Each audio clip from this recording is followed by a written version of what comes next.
नंदन गौर हरि।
मंगलाचरण कर देते हैं।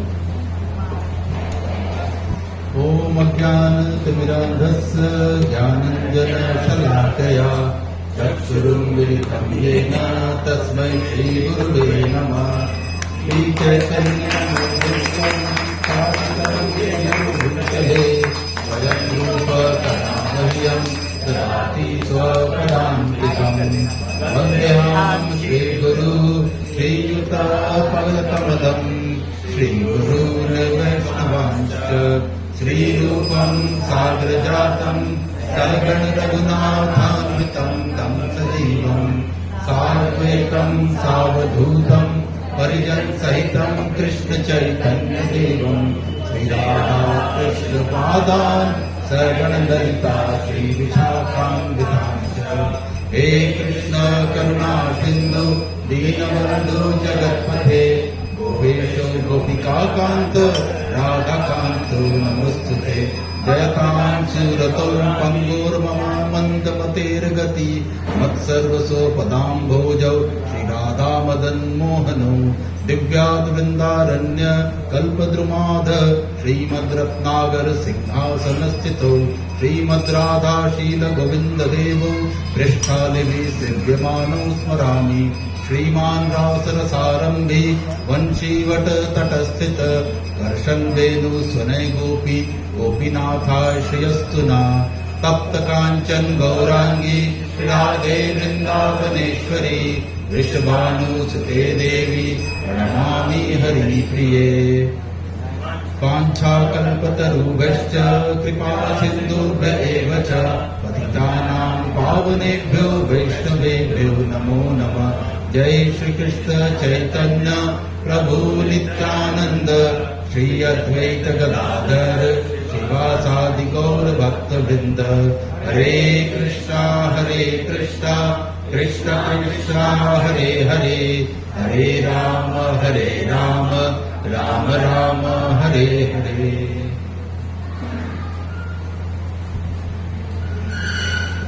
हरे कृष्णा। तो आप सभी भक्तों का बहुत बहुत स्वागत है आज के इस संडे क्लास में। आप सभी लोग संडे के दिन में उपस्थित हुए हैं यहाँ पे, और अब हम लोग सीधा क्लास में स्टार्ट करते हैं क्योंकि काफी दिनों बाद हमारी एक कक्षा हो रही है और हम लोग भगवत गीता के दूसरे अध्याय तक पहुंच गए थे। दूसरे अध्याय में भी हम लोगों ने 11 अध्याय श्लोक तक कवर कर लिया था। अब हम लोग 12 से लेके 30 तक कोशिश करेंगे आज कवर करने का। पता नहीं कितना हम इसमें से कवर कर पाएंगे, लेकिन टारगेट यही है 12 से 30। क्यों 12 से 30 है? तो 12 से 30 जो है ये, अच्छा आपको सबको याद है इस चैप्टर का नाम क्या था दूसरे अध्याय का? गीता का सार, मतलब कि ये समरी ऑफ भगवत गीता है। पूरी भगवत गीता किसी को अगर पढ़ने का टाइम नहीं है तो गीता का सार पढ़ दे, सेकंड चैप्टर पढ़ दे, 70 to 74 श्लोक है, पढ़ लो, ये बराबर है, भगवत गीता के बराबर है, ये इसका समरी है। अब अगर कोई बोलते हैं जैसे हमारे जैसे हैं बड़े ही कलयुग के जीव है, बोलते हैं 74 श्लोक, सुनते के साथ आंखें बड़ी बड़ी हो जाती है, इतना पढ़ने का टाइम कहाँ है। तो कहा जाता है कि उसमें से भी जो प्रधान है वो 12 से 30 है। अगर ये 12 से 30 आपने समझ लिया और इसको अच्छे से पढ़ के आपके ने हृदयंगम कर लिया तो फिर समस्त वैदिक ज्ञान ऑटोमेटिकली आ जाएगा। इतना पावरफुल है 12 से। मुझे भी नहीं पता कि मैं कैसे आप लोग को ये 12 से 30 एक्सप्लेन कर पाऊंगा। सब गुरु महाराज की कृपा होगी तो मैं कुछ बोल पाऊंगा इसके बारे में, क्योंकि ये अत्यंत महत्वपूर्ण श्लोक है और इसको बोला जाता है सांख्य योग। 12 से 30 जो है ये सांख्य योग है, भगवान से सांख्य का मतलब है एनालिटिकल, एनालिसिस कर करके भगवान से जुड़ना। ऐसा होता है कि नॉर्मली होता है, किसी ने बोल दिया भगवान से भक्ति योग कर लो तो जुड़ जाओ, किसी ने बोल दिया ध्यान योग से जुड़ जाओ, ध्यान करो जुड़ जाओ। लेकिन अगर कोई लॉजिकली फिलोसॉफिकली समझना चाहे कि कैसे से कैसे क्या क्या चीजें हो रही है, इससे अगर हम भगवान तक कैसे पहुंचे, इसका अगर योग है तो ये सांख्य योग है। तो ये सांख्य योग जो है मतलब पूरी भगवत गीता का बहुत ही महत्वपूर्ण पोर्शन है और ये स्टार्ट होता है 12वें श्लोक से लेके 30वें श्लोक तक। भगवान अर्जुन को समझाएंगे सांख्य योग, कैसे भगवान से हम जुड़ सकते हैं सांख्य के द्वारा, यानी कि विश्लेषण के द्वारा, एनालिसिस करके भगवान के साथ जुड़ना। तो अभी हम लोग प्रथम श्लोक से स्टार्ट करेंगे, जो दूसरे अध्याय का 12वां श्लोक है। हाँ, दूसरे अध्याय का 12वां श्लोक, आज का प्रथम श्लोक। भगवान बोल रहे हैं न त्वेवाहं जातु नासं न त्वं नेपे जनाधिप न चैव न भविष्यामो सर्वे वयमतः परम।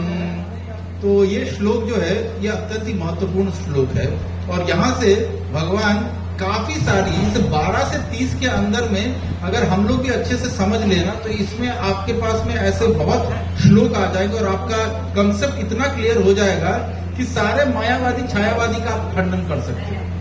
12 से 30 समझ लिया तो सारे जो उठपटांग बातें पूरे दुनिया में चल रही है वो सारी चीजों का खंडन हो जाता है। इतनी चीजें भगवान ने इसमें ज्ञान दे दिया, इतना इंपॉर्टेंट है ये श्लोक। तो इसमें जैसे कि गीता का सार हमें मार्केट में भी मिलता है, वो दुकानों में लगा रहता है, क्या साथ लाए थे, क्या लेके जाओगे, जो लिया यहीं से लिया, जो दिया यहीं से दिया। तो इस तरह के जो मायावादी सिद्धांत है इनका कोई आधारभूत नहीं होता है, ये सब अपने मनगढ़ंत चीजें हैं। भगवत गीता बोलती है बहुत कुछ साथ लेके आए थे, बहुत कुछ साथ लेके जाओगे। तो इसीलिए क्योंकि अगला जन्म ही होगा, क्या साथ इस सब जन्म में किया उसके ऊपर अगला जन्म है। तो बड़ी बड़ी गहराई की बातें हैं, लेकिन लोगों ने अपने मन से मनगढ़ंत कुछ भी बना दिया है और उसको गीता का सार बोल रहा हुआ है, सभी दुकानों में लटका हुआ आपको मिल जाएगा ये। तो अभी हम यहाँ से देखते हैं कि भगवान क्या बोलते हैं, भगवान की वाणी क्या है। तो इसमें भगवान बोल रहे हैं अर्जुन को, हे अर्जुन, ऐसा कभी नहीं हुआ कि मैं ना रहा हूं और न तुम ना रहे हो, अथवा ये समस्त राजा न रहे हो, और न ऐसा है कि भविष्य में हम लोग नहीं रहेंगे। इसका मतलब भगवान ने पहले ही बात में बोल दिया कि भाई अर्जुन, हम में से हर जो जीव आत्मा यहाँ पे है वो इसके पहले भी थी, इसके बाद भी होगी, और मैं जो हूं मैं शाश्वत काल से था, हूं और रहूंगा, और तुम मेरे ही अंश हो, मैं अंशी का अंश हो, इसलिए तुम भी शाश्वत हो, तुम भी पहले थे, अभी हो और आगे भी रहोगे। तो इसलिए तुमको शोक करने की आवश्यकता नहीं है। भगवान क्या बोल रहे हैं कि सर्वे वयमतः परम, हम सब इसके आगे भी होंगे। तो यहाँ पे एक बड़ा ही सुंदर, इसके बाद प्रभुपाद ने इसकी जो व्याख्या है उसे प्रभुपाद ने कठोपनिषद से एक श्लोक लिया है। कठोपनिषद जो हमारे उपनिषद है 108 उपनिषद, उसमें से एक उपनिषद है। अभी ऑस्ट्रेलिया वाली टूर में मैं सुन रहा था, प्रभु जी बोल रहे थे उपनिषद शब्द का अर्थ, उप का मतलब होता है पास, निषद का मतलब होता है ज्ञान, यानी ज्ञान के पास। जैसे हम आपसे कुछ ज्ञान लेते हैं, आप हमसे कुछ ज्ञान लेते हो, तो हम अगर ज्ञान की चर्चा करें, ज्ञान कौन? भगवान श्री कृष्ण। अगर कृष्ण की चर्चा कर रहे हैं तो हम उपनिषद हैं आपस में। लेकिन हम यहीं बैठ के अगर भौतिक वस्तुओं की चर्चा कर रहे हैं तो उपनिषद नहीं है। अगर भगवान की चर्चा कर रहे हैं तो उपनिषद है। तो इस प्रकार से इसमें कठोपनिषद का श्लोक है, नित्यो नित्यानाम चेतनश्चेतनानाम एको बहुनाम यो विदधाति कमान तमात्मस्थम यो अनुपश्यन्ति धीरस्तेषाम शांति शाश्वती न तेतरा न नेतरेषाम। तो इसमें भगवान बोल रहे हैं, भगवान जो है वो नित्य है, नित्य नाम है। मतलब कि भगवान अनादि काल से हैं, आगे भी रहेंगे। नित्य का मतलब ही होता है कि अनादि काल से जो है और आगे भी जो रहेंगे।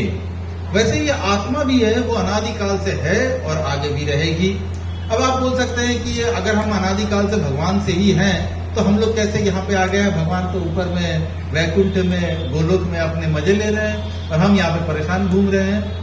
तो कुछ शास्त्र बोलते हैं कि हम तो गर्भोदक्षाय विष्णु के इससे आए हैं, उनके शरीर से उत्पन्न हुए। कुछ बोलते हैं कि हम गोलोक से आ गए हैं यहाँ पे। तो चलो अगर किसी भी की मान्यता मान ली जाए तो हम मतलब मुद्दे की बात है कि हम भगवान से ही आए हैं। तो भगवान ने जब जीवात्माओं का वर्णन किया, आचार्य का ऐसा वर्णन है कि उसमें 3 प्रकार के जीवात्मा हुए। एक हुए जो नित्य मुक्त है, एक हुए जो नित्य बद्ध है और एक है जो नित्य सिद्ध है। ये 3 कैटेगरी है। 3 कैटेगरी में नित्य मुक्त वे लोग हैं जिन्होंने भगवान से, जब भगवान ने उनको बनाया, उन्होंने पूछा हमारे बनाने का पर्पस क्या है? उन्होंने बोला मेरी सेवा। तो उन्होंने बोला ऑफ कोर्स हम आपकी सेवा करेंगे। तो उन्होंने भगवान की सेवा की, उन्होंने भगवान के एंजॉयमेंट में अपना एंजॉयमेंट पाया और उसमें सहयोग किया। अब हो गया, ये तो हो गया नित्य मुक्त हो गए, तो हमेशा से मुक्त है। सेकंड कैटेगरी नित्य बद्ध। नित्य बद्ध वो लोग थे, वो जीवात्माएं थी जिन लोगों ने बोला भगवान से कि आप अकेले क्यों एंजॉय करोगे, आप क्यों अकेले एंजॉयर बनते हो, हमें भी एंजॉय करना है, हम भी एंजॉय करेंगे। तो भगवान ने बोला देखो यहाँ पे तो पॉसिबल नहीं है ये चीज, क्योंकि यहाँ पे तो मैं ही अकेला ही एंजॉयर हूँ। अगर तुमको एंजॉय करना है तो तुम्हारे लिए एक और सृष्टि की रचना कर देता हूँ, वहां जाके तुम एंजॉय करो, वहां जाके तुम स्वामित्व दिखाओ अपना, तुम घर के मालिक, मकान के मालिक, पत्नी के मालिक, बच्चों के मालिक बनो। मालिक बनने का शौक है तो बनो मालिक। तो ये भगवान ने हमें ऐसे जीवात्माओं को इस पृथ्वी पे दिया। तो हम लोग जो हुए वे इसलिए नित्यबद्ध हुए। इसका मतलब ये हुआ कि हम शुरू से ही नित्यबद्ध हैं, हम कभी नित्य मुक्त हुए ही नहीं। मतलब हमारा तो कभी भी मुक्ति हुई ही नहीं, हम बद्ध ही हुए हैं। भगवान से निकले, हमने भगवान से द्वेष किया कि हम भी आपके बराबर होना चाहते हैं, तो हम बद्ध ही हैं और अभी भी बद्ध ही हैं। तो नित्य बद्ध ये लोग हुए। इसके बाद एक कैटेगरी आई नित्य सिद्ध। ये जो नित्य सिद्ध हैं ये बेसिकली नित्य मुक्त आत्माएं ही हैं, लेकिन बहुत ज्यादा भगवान की जैसी एक्सट्रीम करुणामय आत्माएं हैं। और इन्होंने बोला कि भगवान ये जो नित्य बद्ध हो गई हैं इनको मुक्त कौन कराएगा, इनको वापस कौन लाएगा आपके धाम तक, आपके से वापस मिलाने का इनको मुक्त कैसे किया जाए। तो हम लोग को भगवान आशीर्वाद दीजिए कि हम जाके इनको हाथ पकड़ के वापस लेके आ सके आपके पास। तो भगवान ने बोला ठीक है तुम नित्य सिद्ध हुए। श्रील प्रभुपाद नित्य सिद्ध आत्मा है। नित्य सिद्ध का मतलब है कि वे आते ही ऐसी आत्माएं इस पृथ्वी पर आती है ताकि हम सबों का उद्धार करने के लिए। जो गुरु महाराज है ये लोग नित्य सिद्ध है, ये आते ही है यहाँ पे हम जैसे बद्ध आत्माओं को चेतना का विकास करने के लिए। भाई तुम्हारी चेतना विकसित हो, तुम भगवान की तरफ मुड़ो, खाली इधर दुनिया के जो रंग और दुनिया के जो कलर्स है उसको मत देखो, भगवान के तरफ मुड़ो। तो ये भगवान की तरफ मोड़ने की जो प्रेरणा देने आते हैं ये नित्य मुक्त नित्य सिद्ध आत्मा है। तो ये नित्य सिद्ध आत्माएं 3 कैटेगरी की आत्माएं हो गई। और इसमें भी फिर कहा गया है कि भगवान के विषय में बोल रहा है चेतनश चेतना नाम। भगवान संपूर्ण चेतना है, पूर्ण चेतना में रहते हैं भगवान। हम में से हर कोई जो है जो यहाँ पे है उसमें से ज्यादातर कुछ जितनी भी जीवात्माएं हैं, चाहे पेड़ पौधे हो, जानवर हो या इंसान हो, कुछ भी है, सब में आज चेतना है। अब ये चेतना किसी में संकुचित चेतना होती है, किसी में मुकुलित चेतना होती है, किसी में आच्छादित चेतना होती है, किसी में तीनों गुणों से कवर्ड चेतना होती है, किसी में रजोगुणी चेतना होती है, किसी में तमोगुणी चेतना होती है, किसी में सतोगुणी चेतना होती है। लेकिन ये सब जो है किसी इस चेतना के ऊपर किसी का प्रभाव है। लेकिन भगवान की जो चेतना है वो चेतना एकदम प्योर है, प्योर चेतना है। चेतनश चेतना नाम, भगवान की जो चेतना है उसमें कोई भी प्रदूषण नहीं है, कोई भी दूसरे प्रकार का प्रभाव नहीं है। भगवान हमेशा ही अपनी चेतना में रहते हैं। और जो हम में से प्रत्येक जीव जो है यहाँ पे जीवधारी बने हैं, हमारा ये शरीर बना है, हम इस शरीर के अंदर रहते हैं। हमारा शरीर और हमारी आत्मा, इसमें फर्क है। ये दो अलग अलग चीजें हैं। देह, देहधारी, ठीक है, दो चीजें हो रही है यहाँ पे। बहुत ध्यान से समझिएगा इस चीज को, क्योंकि ये बहुत आधार मूल है इसका। देह और देहधारी दोनों अलग अलग हो गया। देह हो गया ये शरीर, देहधारी हो गया जो इसके अंदर है, जिसने इस देह को धारण किया है। हमें क्या होता है, हम ज्यादातर लोगों से क्या बोलते हैं कि हमारे शरीर में आत्मा रहती है। नहीं, गलत है। हमारे शरीर में आत्मा नहीं रहती है। अरे हम ही आत्मा है जो इस शरीर में रहते हैं, हमारे शरीर में आत्मा नहीं है। तो इसको समझना बड़ा इंपॉर्टेंट है।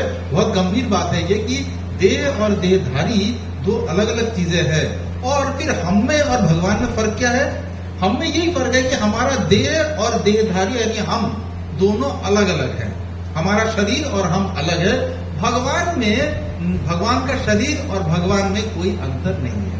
क्यों? क्योंकि वो पूर्ण चेतना से आ रहे हैं, पूर्ण चेतना से ही आ रहे हैं। उनका शरीर और उनकी चेतना बराबर है, उनकी आत्मा और शरीर बराबर है। मतलब उनका जो शरीर है वही आत्मा है, तो उसमें फर्क नहीं है, हम में फर्क है। तो इसको हमारे शिक्षा गुरु हिजगेश प्रशांत कुमार प्रभु जी बहुत सुंदर एक उदाहरण देके समझाते हैं कि तेल और पानी।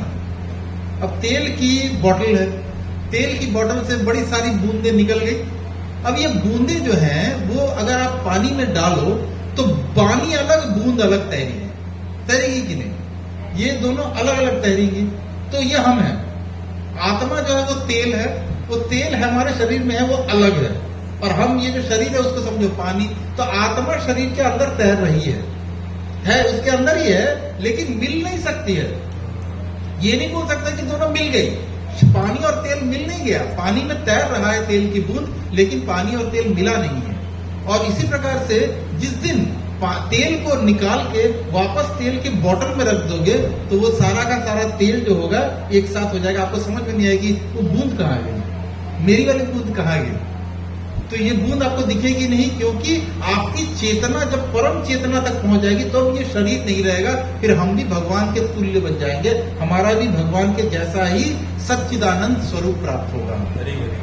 भगवान सच्चिदानंद, आप बोलेंगे कि भगवान की चेतना शरीर वो कैसा है, तो इसमें शास्त्र बताते हैं सत, चित और आनंद, ये तीन तत्वों से भगवान की चेतना बनी हुई है।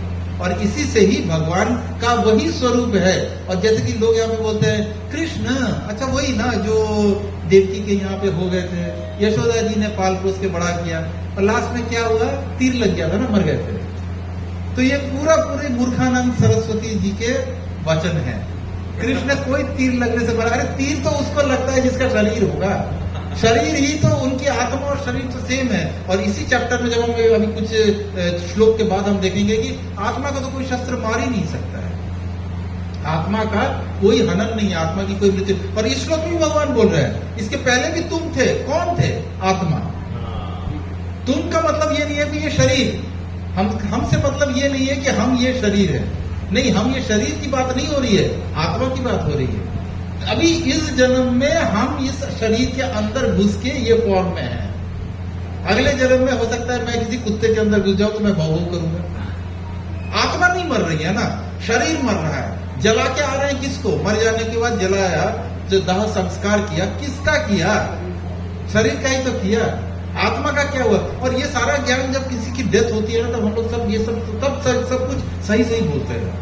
राम नाम सत्य है भी तभी बोलते हैं है? कि उसके पहले तक तो गाड़ी सत्य है, नौकरी सत्य है, वाइफ सत्य है, बच्चे सत्य है, और अभी नवरात्रे चलते हैं तो दुर्गा माँ सत्य है, सभी सत्य है। तो आज सुन रहा था मैं अपने गुरु महाराज बड़ा सुंदर बता रहे थे लेक्चर में कि ये नवरात्रि वाला थ्योरी क्या है। इसका गुरु महाराज ने पूरा डाइसेक्शन करके बता दिया। कैसे भगवान राम ने शक्ति की उपासना की, और शक्ति की उपासना भी इसलिए की क्योंकि भगवान राम को जरूरत नहीं थी शक्ति की उपासना। इतना सुंदर गुरु महाराज ने समझाया है कि शक्ति की उपासना की जरूरत नहीं थी भगवान राम को, लेकिन फिर भी किया क्यों? मर्यादा पुरुषोत्तम। क्यों, क्या मर्यादा है कि एक जीव के रूप में, मतलब मनुष्य के फॉर्म में वो लीलाएं दिखा रहे हैं, तो दिखा रहे हैं कि शक्ति की पूजा कर रहे हैं। पूजा में भी गुरु महाराज समझा रहे हैं कि कैसे, मतलब सारे देवी देवता देख के चौकन्ने हो रहे हैं कि जो जिसकी पूजा कर रहा है और जो पूजा ले रहा है वो उसकी वापस पूजा कर रहा है। देवी राम की पूजा कर रही है और राम तो पूजा करके देवी को प्रकट कर रहे हैं। तो इस प्रकार से देखते हैं कि मतलब इसमें भगवान की ये सारी लीलाएं हैं। भगवान दिखा रहे हैं कि देवी की शक्ति जो थी उससे भगवान बोल रहे हैं मर्यादा क्या है कि ये जितने भी राक्षस थे, रावण की जो पूरी फैमिली थी, ट्री, ये सारे शक्ति के पूजक थे, शक्ति पूजा करते थे। और शक्ति पूजा करते थे तो वो शिव के साथ साथ शक्ति की भी पूजा करते थे। तो भगवान शक्ति से भी परमिशन ले रहे हैं कि अब मैं इसको खत्म कर दूंगा, तो तुम भाई तुम्हारा भक्त है तो बुरा नहीं लगना चाहिए। इस प्रकार से बहुत सुंदर महाराज ने आज की कथा बताई है।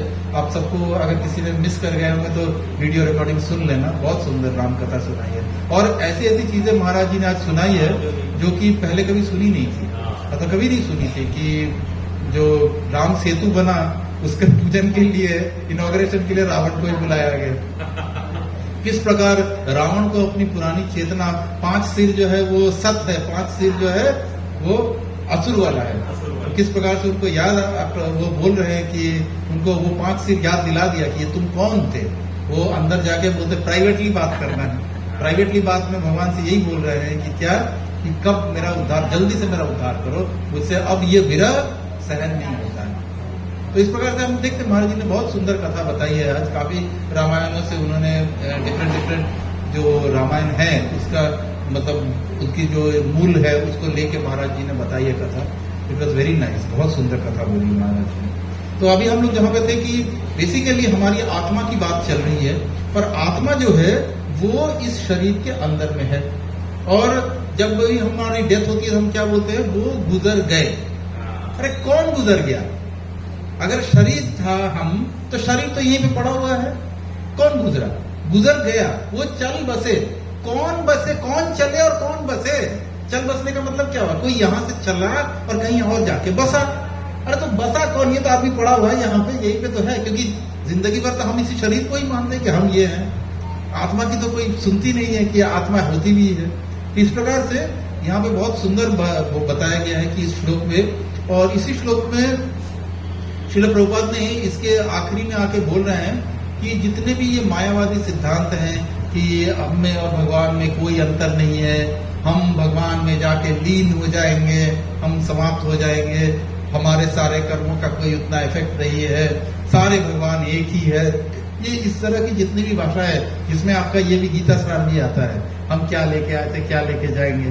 तो ये चैतन्य महाप्रभु ने उसी जमाने में बोला है कि इस प्रकार के भाष्य को न तो कभी पढ़ना चाहिए न कभी सुनना चाहिए। ऐसा नहीं है कि भगवत गीता इसके पहले नहीं थी। भगवत गीता श्रील प्रभुपाद के यथारूप के पहले भी बड़ी भगवत गीताएं हुई है, और बड़े बड़े लोगों ने टीकाएं भी लिखी है भगवत गीता की, लेकिन उसमें से किसी का जीवन परिवर्तन नहीं हुआ। जीवन परिवर्तन हुआ और पूरे संपूर्ण समस्त संसार में लोगों का जीवन परिवर्तन किया श्रील प्रभुपाद की भगवत गीता। हरि हरि। क्यों? क्योंकि यथारूप है। इसमें भगवान जो बोलना चाहते हैं प्रभुपाद ने वही लिखा। इसमें भगवान ने अपने दिमाग से, अपने मन से कुछ भी नहीं लिखा। जो भगवान की वाणी है, जो एग्जैक्ट मीनिंग भगवान एक्सप्रेस करना चाहते थे, वही प्रभुपाद ने लिखा। इसीलिए ये जीवन में परिवर्तन लाती है। इसीलिए इसको पढ़ने के बाद हजारों हजारों लोग परिवर्तित होते हैं, भगवान की तरफ उन्मुख होते हैं, इररेस्पेक्टिव कि कोई क्रिश्चियन है, कोई मुसलमान है, कोई बुद्धिस्ट है, कोई सरदार है। आपको हर किसी में इस्कॉन के भक्त मिल जाए। तो क्यों भक्त बन जा रहे हैं? क्योंकि इस गीता का सार ही है कि तुम भक्त बनो। तो इसी प्रकार इसमें जो इसमें इस श्लोक के आखिरी में प्रभुपाद लिख रहे हैं, चैतन्य ने मायावादी द्वारा की गई गीता की व्याख्याओं को पढ़ने का निषेध किया है और चेतावनी दी है कि जो कोई ऐसे मायावादी दर्शन को ग्रहण करता है वो गीता के वास्तविक रहस्य को समझ पाने में असमर्थ रहेगा। अगर कोई ऐसे मायावादी सिद्धांतों को सुन लेगा, पढ़ लेगा, तो आप हम में से हर कोई के लिए ये है। हमारे शिक्षा गुरु प्रशांत प्रभु जी बोलते हैं कि बहुत समय हमारे मन में आएगा, अरे अब तो हम समझ गए हैं, थोड़ा सा देख लेते हैं ना बाकी वाली गीताओं में क्या लिखा हुआ है, क्यों ये है। लेकिन ये बहुत खतरनाक है, मतलब हम आग के साथ खेल रहे हैं, क्योंकि वो चेतना कब हम में प्रवेश करेगी। हम तो बड़े इसमें है कि हम तो सब समझ चुके हैं, हमें सब कुछ आता है, लेकिन उसमें से कोई एक पॉइंट ना आपको लगे कि ये पॉइंट ज्यादा अच्छा है, ज्यादा सही है, ये प्रभुपाद ने नहीं लिखा, क्यों ये मिस कर रहे हो, ये कुछ नहीं है, ये हम घुस रहे हैं अब उसमें। तो मायावादी का खिड़की खुला है, अभी खिड़की खुला है, इसके बाद वो खिड़की होते होते दरवाजा बनेगा और उसके बाद वो मेन गेट बन जाएगा और हम सीधा उसमें घुस जाएंगे। इसीलिए चैतन्य महाप्रभु ने निषेध किया है कि पढ़ने की ही आवश्यकता नहीं है। हमारे गुरु महाराज हिज होलीनेस गोपाल कृष्ण गोसाई महाराज बोलते हैं कि अरे जो प्रभुपाद है उनके ग्रंथों को पढ़ लो, बहुत है, जरूरत नहीं है और कोई चीज इधर उधर लेफ्ट राइट पढ़ने की कोई जरूरत ही नहीं है। प्रभुपाद ने अपने जीवन काल में हमें सब कुछ दे दिया है, सब कुछ दे दिया है, कुछ भी ऐसा चीज नहीं है, इससे ज्यादा पढ़ने की हमारी आयु भी नहीं है। हम सोच सकते हैं कि हम सारे वेद पढ़ लेंगे, सारे पुराण पढ़ लेंगे, उपनिषद पढ़ लेंगे, कोई जरूरत नहीं है, पढ़ के करोगे क्या। अगर सारा पढ़ने के बाद अगर यही नहीं समझ पाए कि कृष्ण भगवान है तो सब व्यर्थ है। श्रम ही केवलम, सारा जीवन सिर्फ और सिर्फ श्रम है। तो इसमें बहुत, इसका जो श्लोक है वो आता है आपका, जीवेर निस्तार लागी सूत्र दिल व्यास, जीवेर निस्तार लागी सूत्र दिल व्यास, मायावादी भाष्य पढ़ ले वही में सर्वनाश। तो सारे जीवों के लिए, उद्धार के लिए सूत्र दिया है व्यास देव जी ने। व्यास देव जी ने हमें ऑलरेडी सब कुछ दे रखा है, अब हमें सिर्फ प्रभुपाद ने जितना बताया है उसमें से सिर्फ उतना ही पढ़ना होगा और समझना होगा। अब हम लोग नेक्स्ट वाला श्लोक में चलते हैं। बड़ा इंपॉर्टेंट श्लोक है, बड़ा सुंदर श्लोक है। देहिनोऽस्मिन् यथा देहे कुमारं यौवनं जरा तथा देहांतर प्राप्ते धीरस्तत्र न मुह्यते। ये जो श्लोक है, इसमें इस श्लोक को हम सबको याद कर लेना है, क्योंकि ये श्लोक बताती है कि कैसे जीव आत्मा कांस्टेंट है और शरीर परिवर्तनशील है। अभी अभी हमने क्या सीखा, जीवात्मा अलग, शरीर अलग। तेल और पानी हमेशा याद रखना है, तेल और पानी का फर्क है। और लेकिन यहाँ पे क्या हो रहा है, बता रहे हैं कि कैसे जीवात्मा तो सेम है, लेकिन ऊपर का कवरिंग चेंज हो रहा है। और वो भी ऐसा भी नहीं, भगवान ने एकदम इसी जन्म में एक मनुष्य के ऊपर दिया। ऐसा नहीं दिया कि भाई पिछले जन्म में तुम ना राजा थे, अभी इस जन्म में तुम सैनिक होकर लड़ रहे हो, पिछले जन्म में तुम कोई कीट पतंगे जानवर थे, गाय थे, अभी इस जन्म में मनुष्य हो गए हो, अगले जन्म में छिपकली बन जाओगे। ऐसा कुछ नहीं बोला, ऐसा उदाहरण दिया है जो प्रैक्टिकली हम में से हर कोई समझ सकता है ना। दिव्यांशी अभी इतनी छोटी है, आज से 10 साल बाद दिव्यांशी को बोलेंगे कि दिव्यांशी 28 सितंबर के दिन में तुम यहाँ पे बैठ के कथा सुनी थी, जो शरीर थी वो जरा दिखाना, दिखा पाएगी दिव्यांशी? हमें से हर कोई जो यहाँ बैठा हुआ है किसी न किसी उम्र में है, और उस उम्र में अगर हम लोग बोले उसको कि भाई तुम अपने पहले वाला उम्र दिखाओ, दिखा पाएंगे? वो शरीर कहाँ गया, कहाँ चला गया? तो वो शरीर, भगवान क्या बोल रहे, देहिनोऽस्मिन् यथा देहे कुमारं यौवनं जरा, मतलब सबसे पहले तुम कुमार बन जाओगे, छोटे हो कुमार बन जाओ, उसके बाद तुम यौवन बन जाओगे, यौवन आएगा तुम्हारे में, उसके बाद जरा आएगा, बुढ़ापे तक जाओगे। मतलब एक व्यक्ति खुद भी एग्जाम्पल पे समझ सकता है कि कैसे मेरे शरीर का परिवर्तन हो रहा है। मेरा जो शरीर है वो जब जन्मा था एकदम छोटा बच्चा, बहुत सुंदर कोमल सुंदर बच्चा था, धीरे धीरे धीरे धीरे धीरे धीरे धीरे धीरे बढ़ रहा है। बढ़ते बढ़ते बढ़ते बढ़ते एक उम्र के बाद में अगर हम उसी से बोले कि तुम अपना छोटा वाला रूप दिखाओ, तो कहाँ से दिखाएंगे? नहीं दिखा सकते, वो रूप समाप्त हो गया, वो रूप खत्म हो गया। क्यों? और नॉट ओनली भगवान का ये, इसमें मेडिकल साइंस भी बोलती है। हमारे ललित मोहन प्रभु जी मेडिकल फील्ड से है, ये बता सकते हैं। मेडिकल साइंस बोलती है कि 7 साल में आपके बॉडी का हर एक सेल चेंज हो जाता है, पूरा का पूरा बॉडी का सेल ही चेंज हो जाता है। तो मतलब शरीर तो चेंज होगा ही, क्योंकि हम सेल के बने हुए हैं, सेल एंड टिश्यूज से बने हुए हैं। तो अगर सेल्स ही चेंज हो गए, टिश्यू चेंज हो गए, तो हमारा शरीर तो चेंज हो ही जाएगा। पूरा का पूरा शरीर चेंज हो जा रहा है और हम पल पल मर रहे हैं। पुराना शरीर क्या हुआ, 1 सेकंड के लिए मर गया। हम तो वही लैंग्वेज है ना, मर गया। हमारा पुराना वाला शरीर है ही नहीं, तो हम मर गए। वो शरीर समाप्त, नया शरीर मिल रहा है, नया शरीर फिर समाप्त हो जाएगा। कौमस शरीर समाप्त, यौवन शरीर मिल रहा है, यौवन शरीर समाप्त, जरा शरीर मिल रहा है। तो एक एक करके शरीर तो समाप्त हो रहा है ना, मतलब हम मर रहे हैं। एक ही जीवन काल में इतनी बार मर रहे हैं।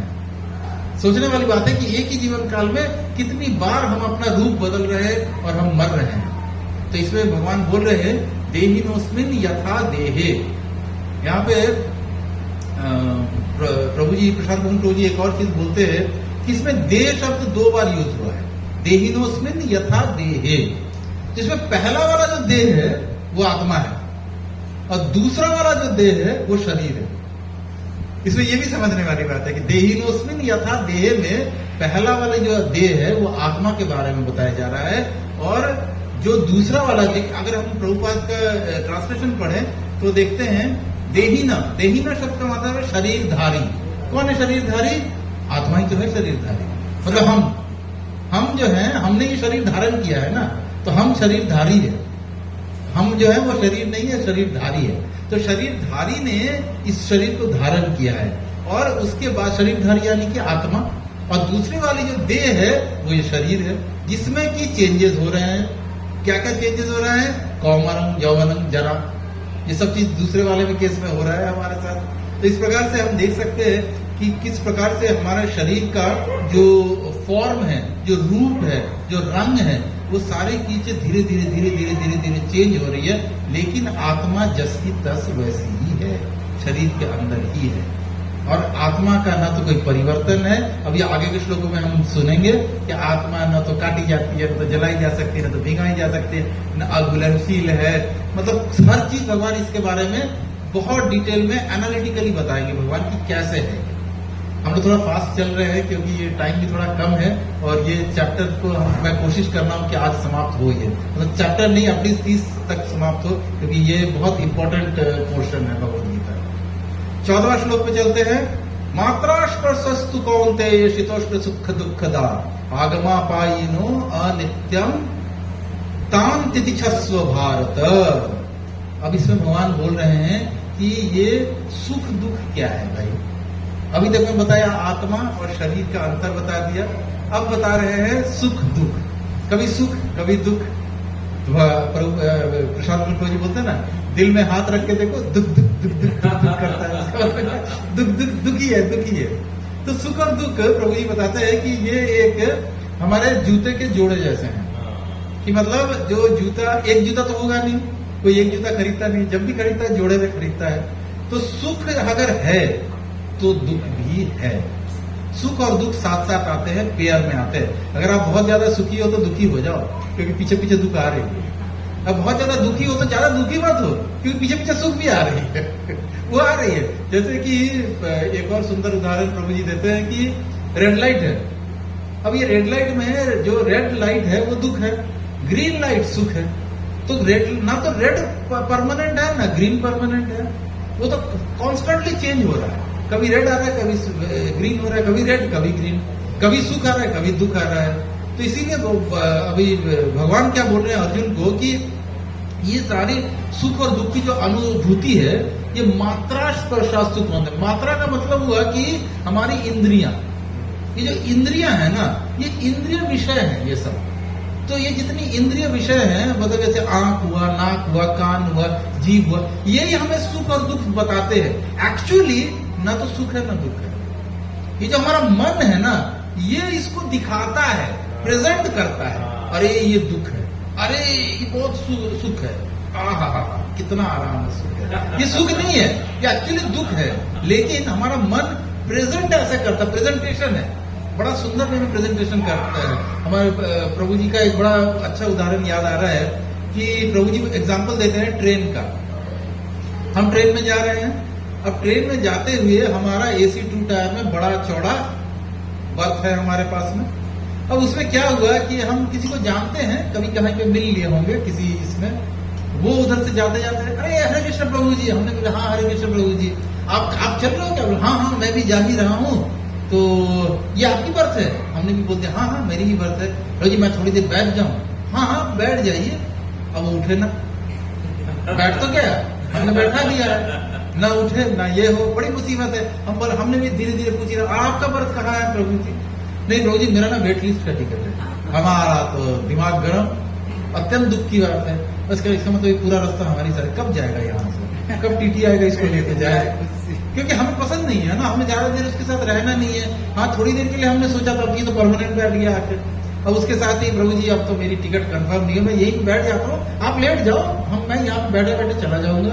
अब आप लेट तो जाओगे पर आपको लगेगा कि ये बेबी बैठा हुआ है, 2-4 बार लाभ तो मार ही दोगे का शायद हट जाइए। लेकिन जबकि सीट आपकी काफी बड़ी है, उसमें आ सकता है, लेकिन फिर भी ना, कौन दुख दे रहा है? ये मन। अब यही मान लेते हैं, उल्टा कर देते हैं। हम कहीं पे जा रहे हैं, हमारा मान लेते हैं नॉर्मल स्लीपर में टिकट है और हमारे परिवार के ही 5 लोग हैं, 4-5 लोग बैठे हुए। अब ललित मोहन प्रभु जी बैठ गए वहां पे, उधर से मैं थका हारा आ रहा हूँ घूमते फिरते। प्रभु जी ने मुझे देखा, प्रभु जी कहाँ जा रहे हो, क्या हुआ? प्रभु जी मेरे टिकट कंफर्म नहीं है, वेट लिस्ट ही रहेगी। अरे कोई बात नहीं प्रभु जी इधर आओ, अरे चलो सब अपने अपने पैरों को मोड़ो, थोड़ा थोड़ा इधर करो, ये लो ना प्रभु जी जगह बन गई, बैठो। मतलब 5 पहले से बैठे थे, छठा मैं वहां पे मोटा ताजा बैठ गया। सोचो मतलब इसमें क्या क्यों खुशी मिल रही है? उनको बैठा के भी खुशी मिल रही है। अरे प्रभु जी रास्ता भर कुछ ना कुछ बातें करते हुए चलेंगे, प्रभु जी कीर्तन करेंगे, कुछ चर्चा करते करते चलेंगे। कौन सुख दे रहा है, कौन दुख दे रहा है? मन। मन के अलावा कुछ भी नहीं, ना तो किसी में सुख है ना तो किसी में दुख है। लेकिन ये जो मात्रा स्पर्श, हमारे जो विषय हैं, जो हमारी इंद्रिय विषय हैं, वो सारी इंद्रिय विषय हम लोगों को सुख और दुख की अनुभूति कराते हैं। दुख में हमें लगता है कि ये बड़ा दुख का कारण है, ये बड़ा सुख का कारण है। असलियत में न तो सुख है न दुख है। और भगवान ने, प्रभुपाद ने इसका ट्रांसलेशन लिखते हैं, सुख तथा दुख का क्षणिक उदय। यहाँ पे वर्ड यूज किया है क्षणिक, मतलब अभी हुआ अभी गया, अभी आया अभी गया, अभी आया अभी गया। तथा काल क्रम में उसका अंतर्धान होना सर्दी और गर्मी की ऋतुओं के आने के समान है। यहाँ पे भगवान ने उदाहरण क्या दिया? सर्दी और गर्मी। सर्दी में वो बहुत ठंड है भाई, बहुत ठंड है, बहुत ठंड है, अब क्या करूं, हिल नहीं पा रहा, कंबल से निकल नहीं पाता हूँ। मंगल आरती की बदले कंबल आरती हो रही है। लेकिन क्या हो रहा है कि हमें बड़ा दुख हो रहा है, बड़ा कष्ट हो रहा है कि बहुत बहुत ज्यादा ठंड हो गई है। हम लोग क्या करते हैं, थोड़ी गर्मी होती तो अच्छा होता है। अब जब गर्मी आ गई 40 डिग्री, 40 सालों का रिकॉर्ड तोड़ दी है गर्मियों ने। अरे क्या 40 सालों का, हर साल ये डायलॉग चलता है, 40 साल का रिकॉर्ड टूट गया 50 साल का। तो अब क्वेश्चन ये है कि ना तो हमें हमारा जो शीत था, जो हमारा ठंड का मौसम था, वो ज्यादा दिन टिका, न ये भयंकर गर्मी ज्यादा दिन टिकेगी। ये गर्मी के बाद में फिर बारिश है, फिर ठंड आने वाली है। तो इस प्रकार से हम देख सकते हैं भगवान ने भी ऐसा ही एग्जाम्पल दिया जिसे कि हम एक्सपीरियंस कर सकते हैं। इसीलिए खुशी में ज्यादा खुश होने की बात नहीं है और दुख में ज्यादा दुखी होने वाली कोई बात नहीं है, क्योंकि ये सब हमारी इंद्रियों के, और इंद्रिया किससे रिलेटेड है?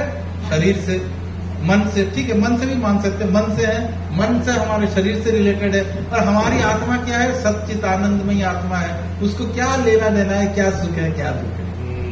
अगर हम सिर्फ ये 2 श्लोक को समझ लेना तो हमारे जीवन की 99% सारी समस्याएं सॉल्व हो जाएंगी। न सुख दुख है, न कोई खुशी है, न कोई गम है, और हम आत्मा है।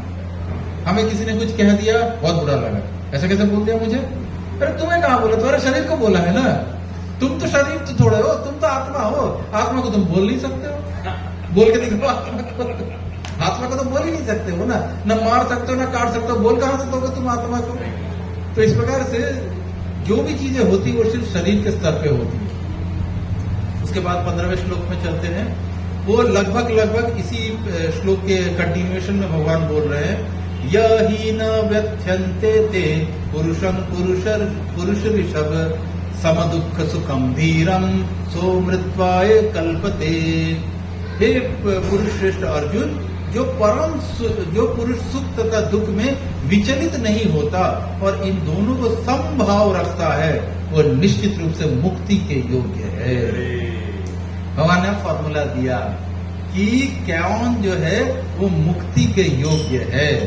सिर्फ जो चीज सुख और दुख को समान मान ले, जो ये मान के चलता है कि सुख भी है और दुख भी है, ना तो सुख है ना दुख है, दोनों बराबर है, तो फिर हमें किस बात का सुख और किस बात का दुख।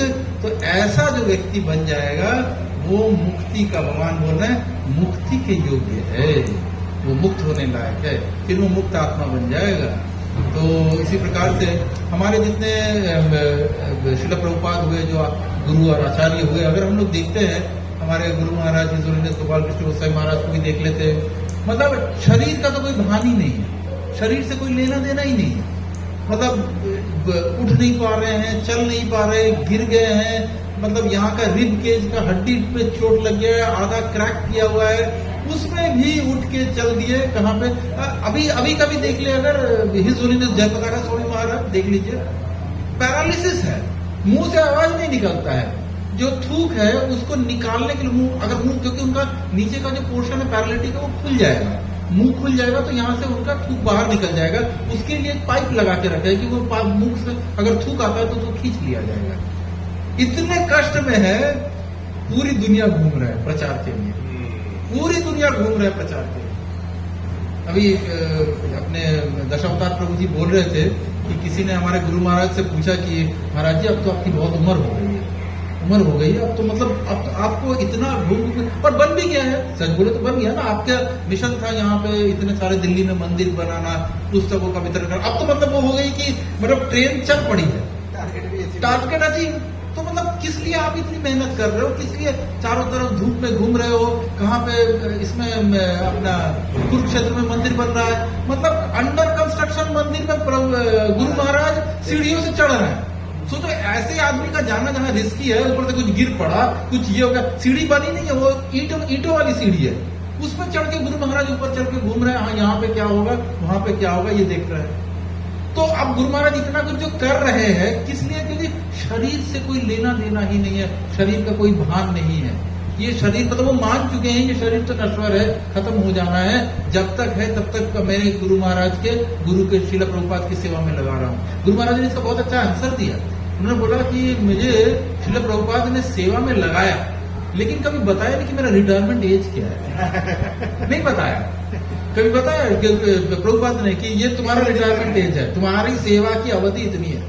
अब दिया नहीं सेवा की रिटायरमेंट एज, तो भाई जब तक जिंदा है करना पड़ेगा, क्योंकि उन्होंने फिक्स नहीं किया है ना, श्रील प्रभुपाद ने फिक्स नहीं किया गुरु महाराज के लिए, इसलिए मैं सेवा करता हूँ। तो ऐसे बहुत सुंदर सुंदर चीजें उन्होंने बताई है, जो हमारे दशावतार प्रभु जी ने बहुत सुंदर बताया। तो हम लोग ऐसे हम लोग देख सकते हैं कि जो आचार्य है ना, वो लोग अपने शरीर के भान में रहते नहीं है, वो आत्मा के भान में ही रहते हैं।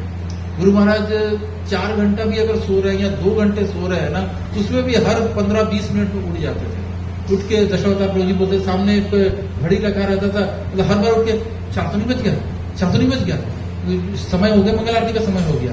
एक बार वो बोल रहे थे रात 2 बजे उठ के, अरे उठो मंगल आरती का समय हो गया। दशावतार प्रभु जी, महाराज अभी तो सिर्फ 2 बजे है महाराज, अभी थोड़ा और रेस्ट ले लीजिए, उसके बाद उठते हैं। तो ये कैसे है कि जिनको शरीर का कोई आभास नहीं है, तो इसीलिए सोए सपने में भी मंगल आरती कर रहे हैं। ये कोई साधारण चीज नहीं है। हम में से किसी को एक दिन भी अगर भगवान सपने में आ जाए या गुरु महाराज सपने में आ जाए, हमें लगेगा कितना। गुरु महाराज के लिए नित्य मामला है, एवरीडे का मैटर है, हर दिन का मामला है ये चीज। तो इस प्रकार से जहां पे भी भगवान जो बोल रहे हैं कि ऐसे लोग जो होते हैं सुमृत्वाय कल्पते, वैसे व्यक्ति जो है वो डेफिनेटली मुक्ति के योग्य है। इज अ परफेक्ट कैंडिडेट कि जिसको मुक्ति होनी चाहिए, वो मुक्त होगा। इसके बाद हम 16वें में चलते हैं। न असतो विद्यते भावो न अभावो विद्यते सत, उभयोरपि दृष्ट अंततु अन्यो अनयो तत्वदर्शी भी। इसे बोल रहे हैं तत्वदर्शियों ने यह निष्कर्ष निकाला है कि असत का मतलब है जो कि सत नहीं है, यानी कि ये बॉडी असत है। असत क्यों है? क्योंकि एक दिन समाप्त हो जाने वाली है। सत क्या है? आत्मा है, जो कि हमेशा रहने वाली है। तो जो परमानेंट है, जो हमेशा रहने वाली है, वो सत है। जो ना विनिष्ट हो जाने वाली है, वो असत है। इस प्रकार से बोल रहे हैं कि असत भौतिक शरीर का तो कोई चिरस्थायित्व तो नहीं है, किंतु सत आत्मा अपरिवर्तित है, आत्मा का कोई परिवर्तन नहीं है। उन्होंने इन दोनों की प्रकृति के अध्ययन द्वारा यह निष्कर्ष निकाला है।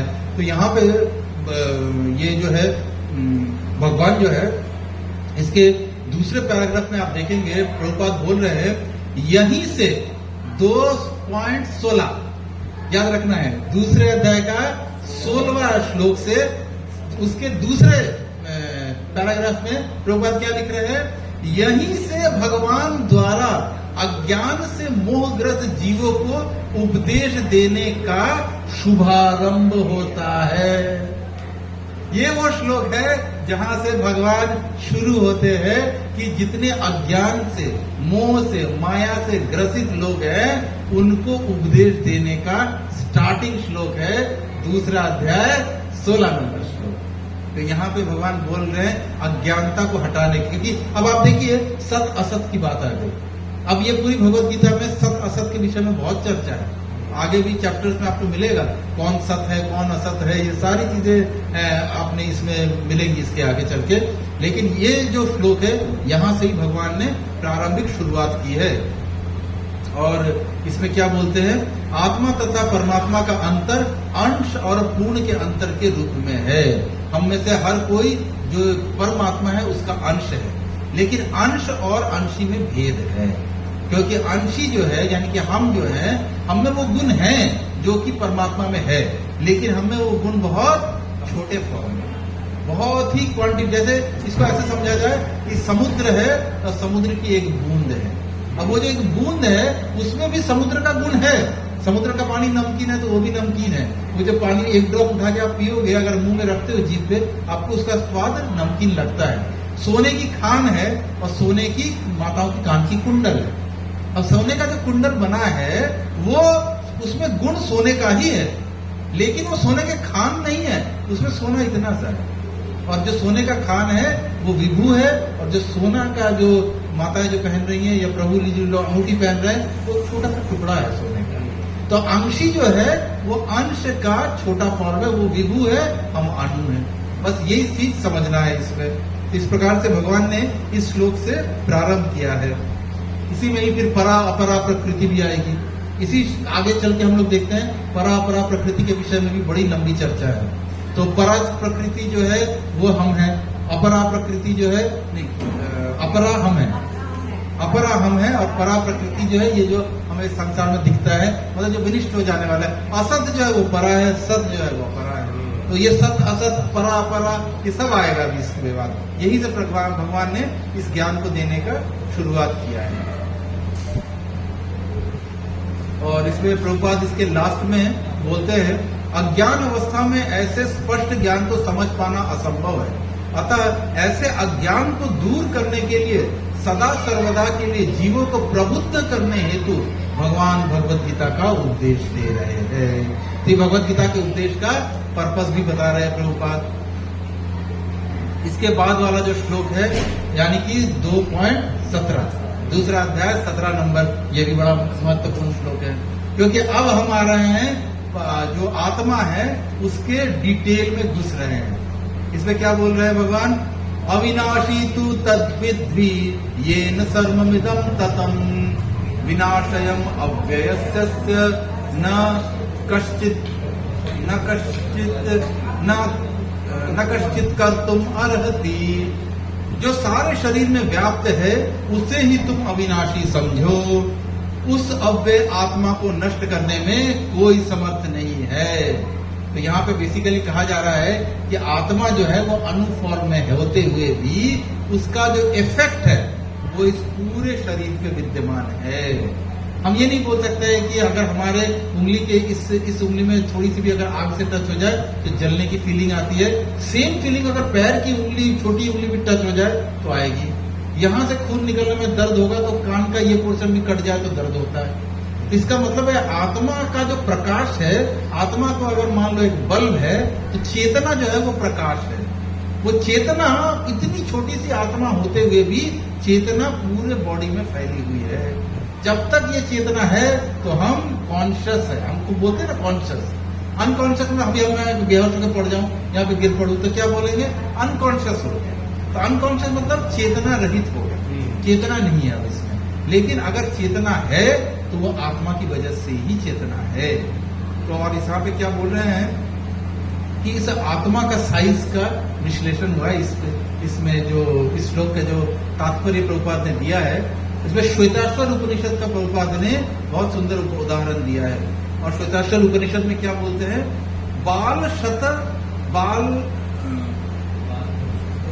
बालाग्रस्त शत प्रभास, बालाग्रस्त शत भाग्यस्य शतधा कल्पितस्य च भागो जीव स विज्ञेय स च अन्यत्य कल्पते। यदि बाल के अग्र भाग को 100 भागों में विभाजित किया जाए और फिर इनमें से प्रत्येक भाग को 100 भागों में विभाजित किया जाए तो इस तरह से प्रत्येक भाग की माप आत्मा का परिमाप है। यानी एक बाल लीजिए, बाल का जो टिप है, बाल की लंबाई नहीं है, उसका जो टिप है, ऊपर वाला जो टिप आएगा इसका, वो टिप का पहले तो 100 भाग कीजिए, फिर उस एक भाग का फिर से 100 भाग कर डालिए। तो मतलब कि 10,000वां हिस्सा जो है होगा बनेगा, उसका जो साइज होगा वो होगा आत्मा का साइज। लेकिन है तो आत्मा इतनी सी, इतने साइज की, लेकिन उसका प्रभाव देखिए, उस आत्मा का इफेक्ट जो है वो पूरे शरीर के ऊपर है। जब तक हम जीवित हैं, जब तक हमारी सांसें चल रही है, उस आत्मा का प्रभाव हमारे शरीर पे है, हर अंग पे है हमारी आत्मा का प्रभाव। तो इस प्रकार से ऐसा और भी उदाहरण प्रभुपाद ने इसके आगे दिया हुआ है कि आत्मा के परमाणु के अनंत कण हैं, जो माप में बाल के आगे भाग के 10,000वें भाग के बराबर है। केशाग्र शतभाग्यस्य शतांश सादृशात्मक जीव सूक्ष्म स्वरूप एवं सांख्यतीतो ही चित्कण। इस पूरे श्लोक में प्रभुपाद ने काफी जगह पे आत्मा के साइज का उदाहरण दिया है और बताया है। मुंडक उपनिषद का भी श्लोक प्रभुपाद ने दिया है, उससे भी प्रभुपाद बोल रहे हैं कि कैसे आत्मा जो है वो परमाणु के समान होते हुए भी पूरे शरीर में उसका प्रभाव होता है। इसमें एक बहुत सुंदर जो मुंडक उपनिषद का श्लोक है, इसमें 5 प्रकार की वायु भी है हमारे शरीर में। ये 5 प्रकार की वायु का वर्णन भी इसमें हुआ है, प्राण, अपान, व्यान, समान तथा उदान। ये 5 प्रकार की वायु जो है वो आत्मा को तैरा रही है, ये शरीर के अंदर में वायु से ही तैर रही है। इनफैक्ट आयुर्वेद में बोला जाता है वात, पित्त, कफ। अब ये जो वात है ना, ये वात, ये वायु है। बहुत लोगों को बोला जाता है वायु दोष है, वात दोष है। इसमें वात दोष है का मतलब है कि आपकी हजम वजम वो सब गड़बड़ है, तो ये उस तरह की प्रॉब्लम्स के लिए वात दोष बोला जाता है। तो इस प्रकार की जो 5 प्रकार की वायु हमारे शरीर के अंदर है, उस प्रकार उसमें ही आत्मा को ये किया जाता है। और बोला गया है आत्मा आकार में अणु तुल्य है, जिसे पूर्ण बुद्धि के द्वारा जाना जा सकता है। यह अणु आत्मा 5 प्रकार के प्राणों में तैर रहा है, फ्लोटिंग है, फ्लोट कर। कहाँ फ्लोट कर रहा है? हृदय के स्थान में फ्लोट कर रहा है। हृदय में फ्लोट नहीं कर रहा है, हृदय के स्थान में फ्लोट कर रहा है।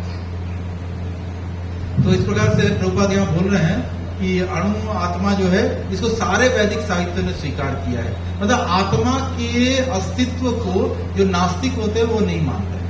नास्तिक बोलते हैं आत्मा आत्मा कुछ नहीं होती है, ये सब ऐसी ही है, हम लोगों ने मनगढ़ंत बातें बनाई है।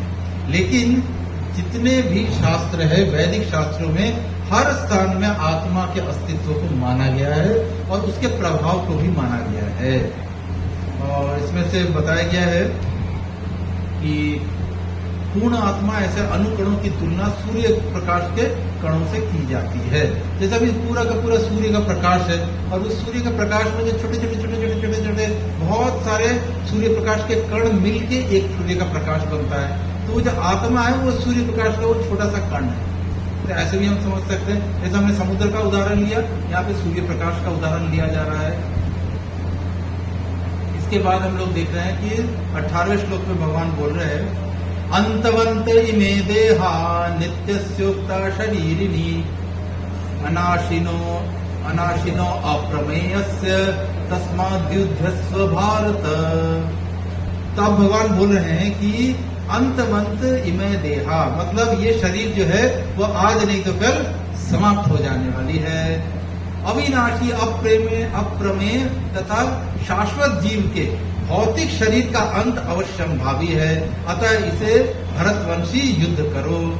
मतलब इसमें बोल रहे हैं भगवान की ये जो शरीर है ये आज नहीं तो कल समाप्त हो जाने वाला ही है, तो इस शरीर से इतना प्रेम क्यों किए हुए हो? तो अर्जुन ने क्या बोला था, ये मेरे सगे संबंधी हैं, ये मेरे गुरु हैं।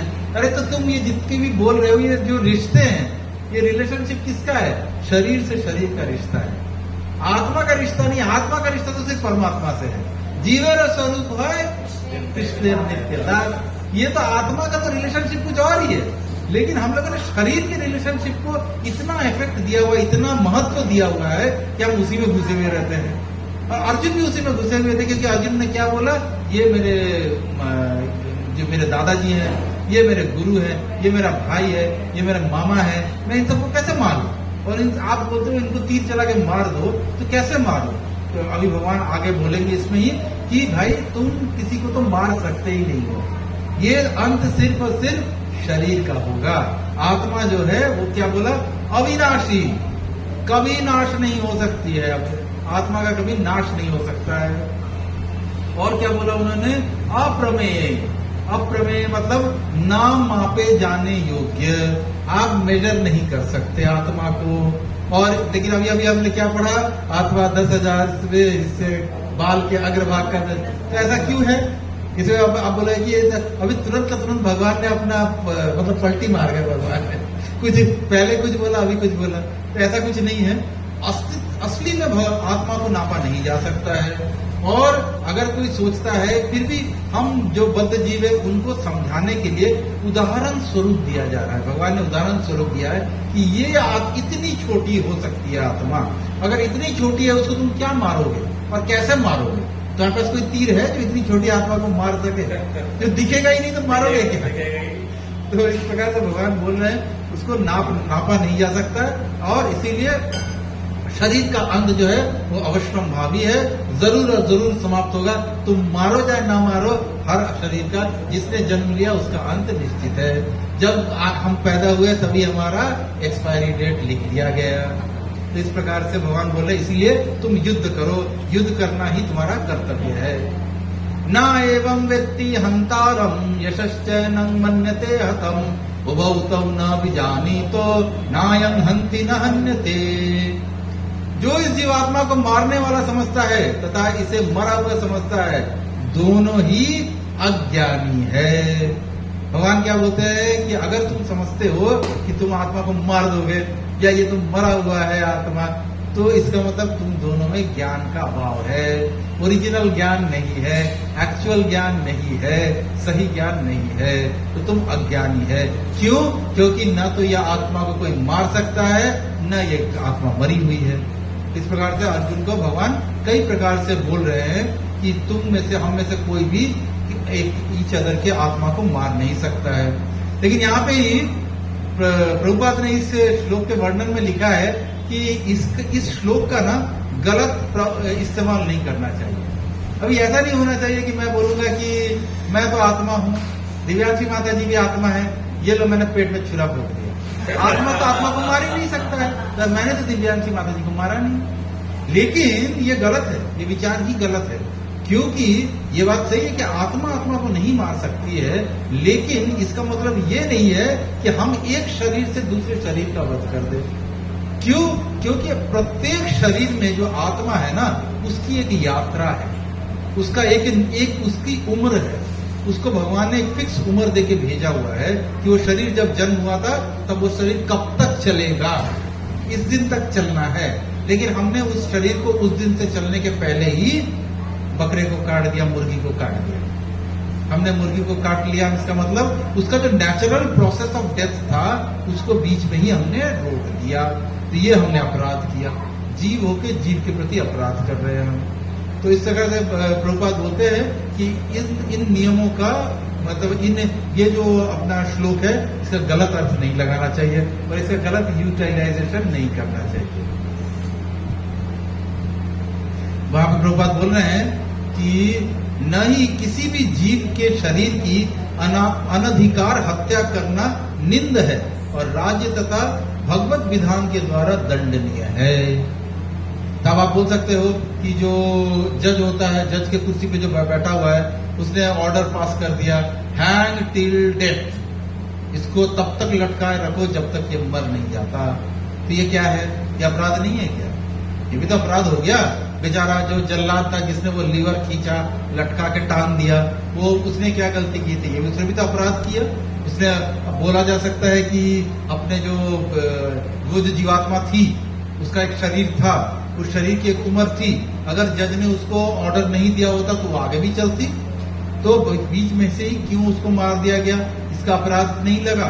तो प्रभुपाद बोलते हैं कि नहीं, इसका अपराध नहीं लगा। क्यों नहीं लगा? क्यों? क्योंकि जो राज्य प्रशासन और जज है, उसने क्या किया? उसने जो जघन्य अपराध किया था, अब मान लेते उसने किसी का मर्डर कर दिया था, किसी का उसने बहुत ही क्रूरता पूर्वक हत्या कर दी थी, अब ऐसे व्यक्ति को अपराध में उसको मृत्यु दंड दिया गया। तो मृत्यु दंड देने से फायदा उस आत्मा को हुआ। क्यों? क्योंकि अगर वो जीवित रहती या अगले जन्म तक में इसका इफेक्ट जाता, तो उसको फिर इस जन्म में उसने जो पाप किया उसका फल भोगना पड़ता। लेकिन ये जो फांसी पे लटका दिया, उसकी जो हत्या हो गई, इससे उसको इस जन्म का कैरी फॉरवर्ड नहीं होगा, उसको सजा मिल गई इसी जन्म में। तो एक प्रकार से मृत्यु दंड देके जो अपनी जो राज्य होते हैं या राजा होता है, वो उस जीवात्मा पे उपकार करती है। तो इस तरह से हम देख सकते हैं कि उसमें जो ये है, क्या बोलते हैं, इसमें जो विधान है, इसमें कोई अपराध नहीं है अगर कोई मृत्यु दंड मिलता है किसी को। तो इसके आगे चलते हैं हम लोग। अब 20वें श्लोक में जाते हैं हम लोग। न जायते म्रियते वा कदाचित् न यं भूत्वा भविता वा न भूय अजो नित्यं शाश्वतो अयं पुराणो न हन्यते हन्यमाने शरीरे। ये जो 20वां श्लोक है, ये भी बड़ा इंपॉर्टेंट श्लोक है। एक्चुअली अपना इंपॉर्टेंट क्या बताऊं, सीधा सीधी ऐसा बोलूं कि 12 से लेकर 30 तक सारे श्लोक बड़े इंपॉर्टेंट, क्योंकि ये सारे के सारे श्लोक बहुत ही इंपॉर्टेंट है। और ये 20वां श्लोक जो है, ये याद करने लायक श्लोक है। जैसे अपना इसके पहले वाला जो था ना, देहिनोस्मिन् यथा देहे, वो इम्पोर्टेंट था। ये भी 20वां श्लोक भी बहुत इम्पोर्टेंट है। इसमें भगवान बोल रहे हैं, आत्मा के लिए किसी भी काल में न तो जन्म है न मृत्यु, वह न तो कभी जन्माता है, न जन्म लेता है, न जन्म लेगा। वो अजन्मा, नित्य, शाश्वत तथा पुरातन है। शरीर के मर जाने पर भी वो मारा नहीं जाता। ये हम लोगों ने अभी ऑलरेडी सारा कुछ डिस्कस किया है कि किस प्रकार से आत्मा जो है वो नहीं मरता है। इसमें भगवान क्या बोल रहे हैं, इसमें 3-4 भगवान ने आत्मा का कैरेक्टरिस्टिक्स बताया है, उसके गुण बताए हैं। अजन्मा, आत्मा जो है उसका कभी जन्म नहीं होता है। हमें लगता है कि हमारा शरीर जन्म हो गया, जन्म सिर्फ शरीर का होता है, शरीर का जन्म होता है, इसलिए शरीर का अंत होता है। आत्मा का न जन्म है न अंत है।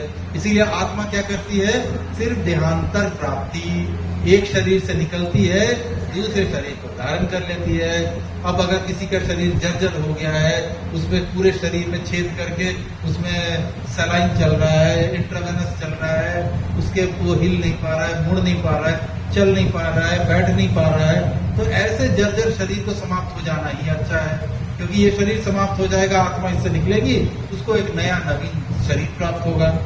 तो इसलिए जो आत्मा है उसको कभी वो समाप्त नहीं हो रही है, केवल शरीर समाप्त हो रहा है।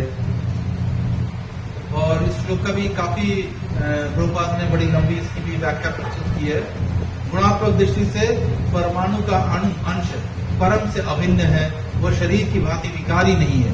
आत्मा का कोई विकार नहीं है, शरीर का विकार होता है। शरीर का विकार मतलब शरीर एक फॉर्म से दूसरे फॉर्म में चेंज होता है। विकार का मतलब चेंज, सीधा सीधी बात अगर देखें, विकार का मतलब वो चेंज।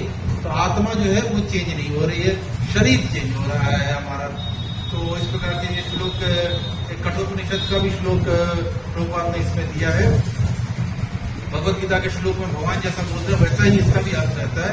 किंतु इस श्लोक में एक विशद शब्द विपश्चित का प्रयोग है, जिसका अर्थ है विद्वान या ज्ञानमय, यानी कि जो ज्ञानमय लोग हैं वो इस चीज को समझते हैं, आत्मा के तत्व को समझते हैं कि आत्मा न परिवर्तित होती है, न उसका कोई नाश होता है।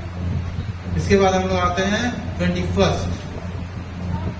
हे पार्थ, जो व्यक्ति ये जानता है कि आत्मा अविनाशी, अजन्मा, शाश्वत तथा अव्यय है, वो भला किसी को कैसे मार सकता है या मरवा सकता है? ना तो हम आत्मा को मार सकते हैं, ना मरवा सकते हैं, किसी के थ्रू से भी मरवा नहीं सकते हैं। ये सारे श्लोक भगवान अर्जुन को इसीलिए बोल रहे हैं क्योंकि अर्जुन अभी तक देहात्म बुद्धि में था।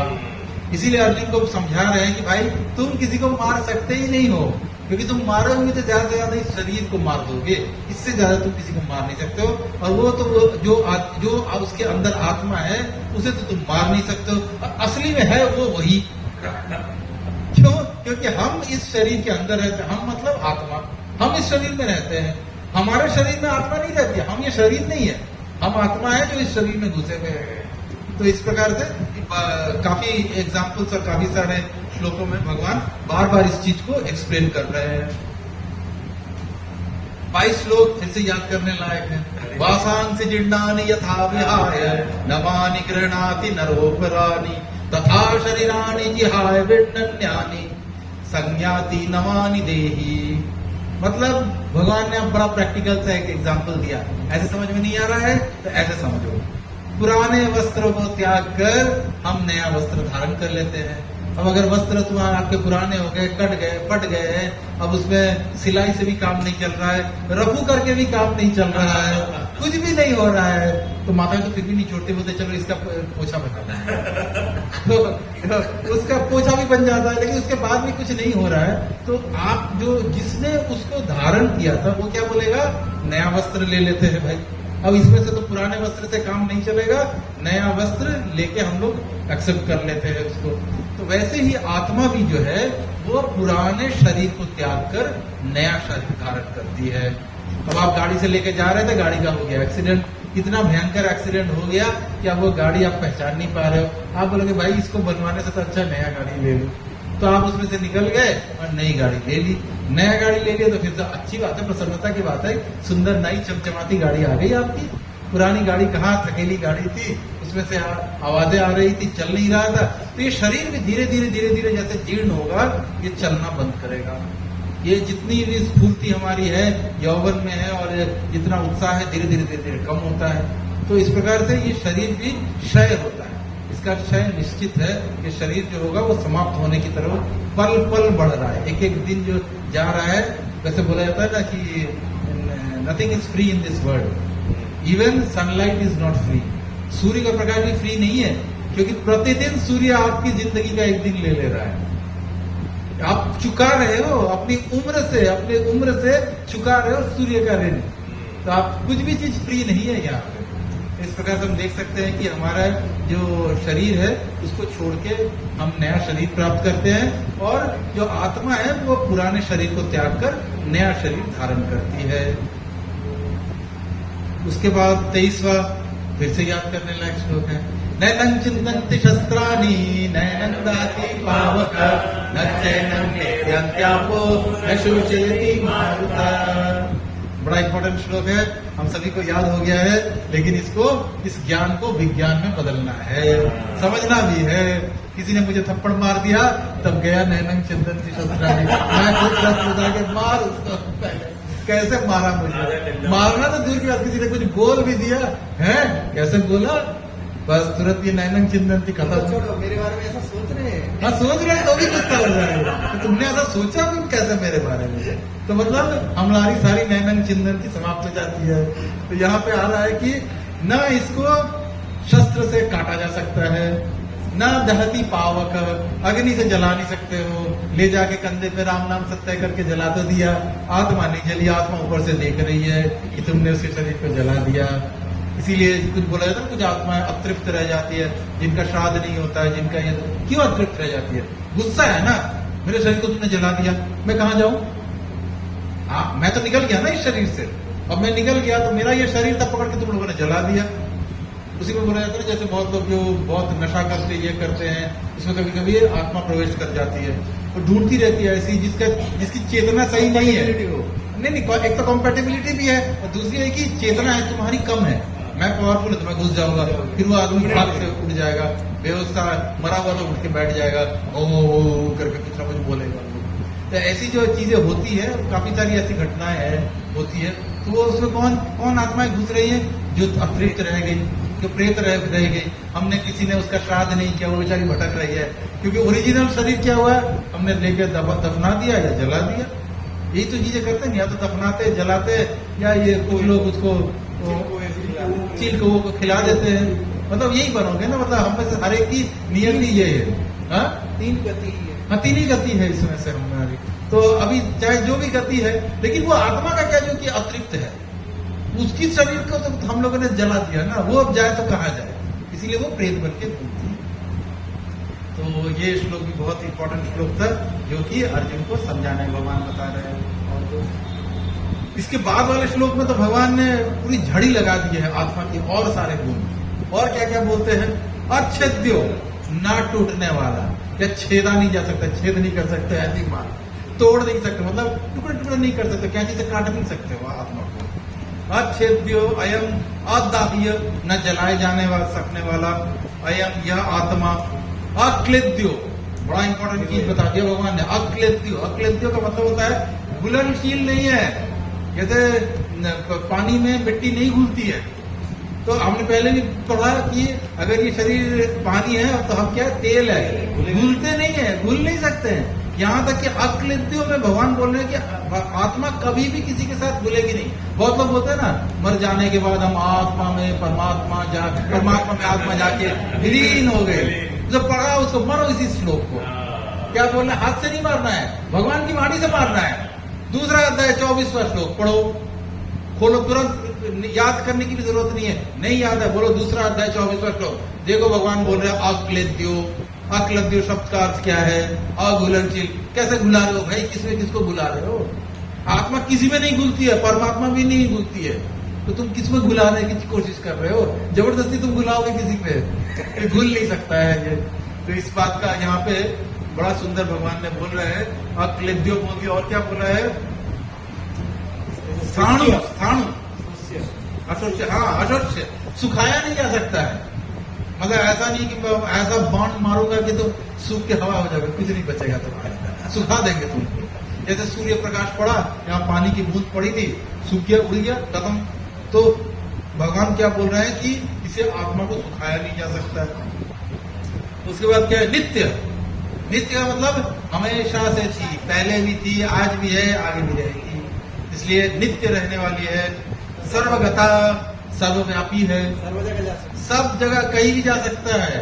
आत्मा हर ग्रह में है, हर जगह। हम लोग बोलते हैं ना, हमारे साइंटिस्ट लोग ने, हम लोग चांद पे पहुंच गए थे लेकिन हमें कोई मिला नहीं। अरे मिलेगा कहाँ पे? तुम उस आत्मा को पहचान सकोगे जो आत्मा है हर, इसमें बोल, यहाँ तक सूर्य में भी आत्मा है, सूर्य में भी आत्मा है, सूर्य ग्रह में भी आत्मा है। हमारा साइंस तो बोलता है कि वहां तो इतनी गर्मी है कि मतलब उसमें तो कोई मतलब मेटल नहीं रह सकता है, तो तुम आत्मा की बात करते हो। लेकिन हमारी आत्मा तो रह सकती है, क्योंकि हमारी आत्मा कोई जला नहीं सकता है। सूर्य में घुस के भी हम जलेंगे नहीं, जला घुसा तो सूर्य में, ये शरीर जल जाएगा ना, सूर्य के पास जाओगे तो ये शरीर जल जाएगा। आत्मा, उसे सूर्य भी नहीं जला सकता है, कोई नहीं जला सकता है, कुछ नहीं कर सकते हो तुम आत्मा को। और क्या बोल रहे हैं, स्थाणु, स्थाणु, स्थाणु का मतलब है अपरिवर्तनीय है, मतलब इसका कोई चेंज नहीं है, आत्मा का कोई चेंज नहीं है, शरीर का चेंज होता रहता है। अचल जड़ है, अयम यह आत्मा सनातन, सदैव एक जैसा है। जैसा हम भगवान से बने थे, हम कैसे बने थे, सच्चित आनंद के बने थे, और हम अभी उस सच्चित आनंद आत्मा के ऊपर में ये भौतिक क्लेश और भौतिक गुणों से हम बंध गए। और जो बोलते हैं ना आत्म साक्षात्कार, जो आत्म साक्षात्कार है क्या, वो यही है कि ये सारे जितने भी कवरिंग्स है, इसको तोड़ के बाहर निकलो, तो फिर आत्मा और परमात्मा में आप बराबर देख पाओगे। तो यही चीज आत्म साक्षात्कार है। 25वां श्लोक, और भगवान है इसके ये दे रहे हैं, मैंने बता दिया सांख्य योग है, इसमें भगवान इतने सारे क्वालिटीज बता दे रहे हैं आत्मा के विषय में कि इसमें और सुख दुख है नहीं। 99.9% प्रॉब्लम तो ये सॉल्व हो जाती है, सुख दुख है नहीं।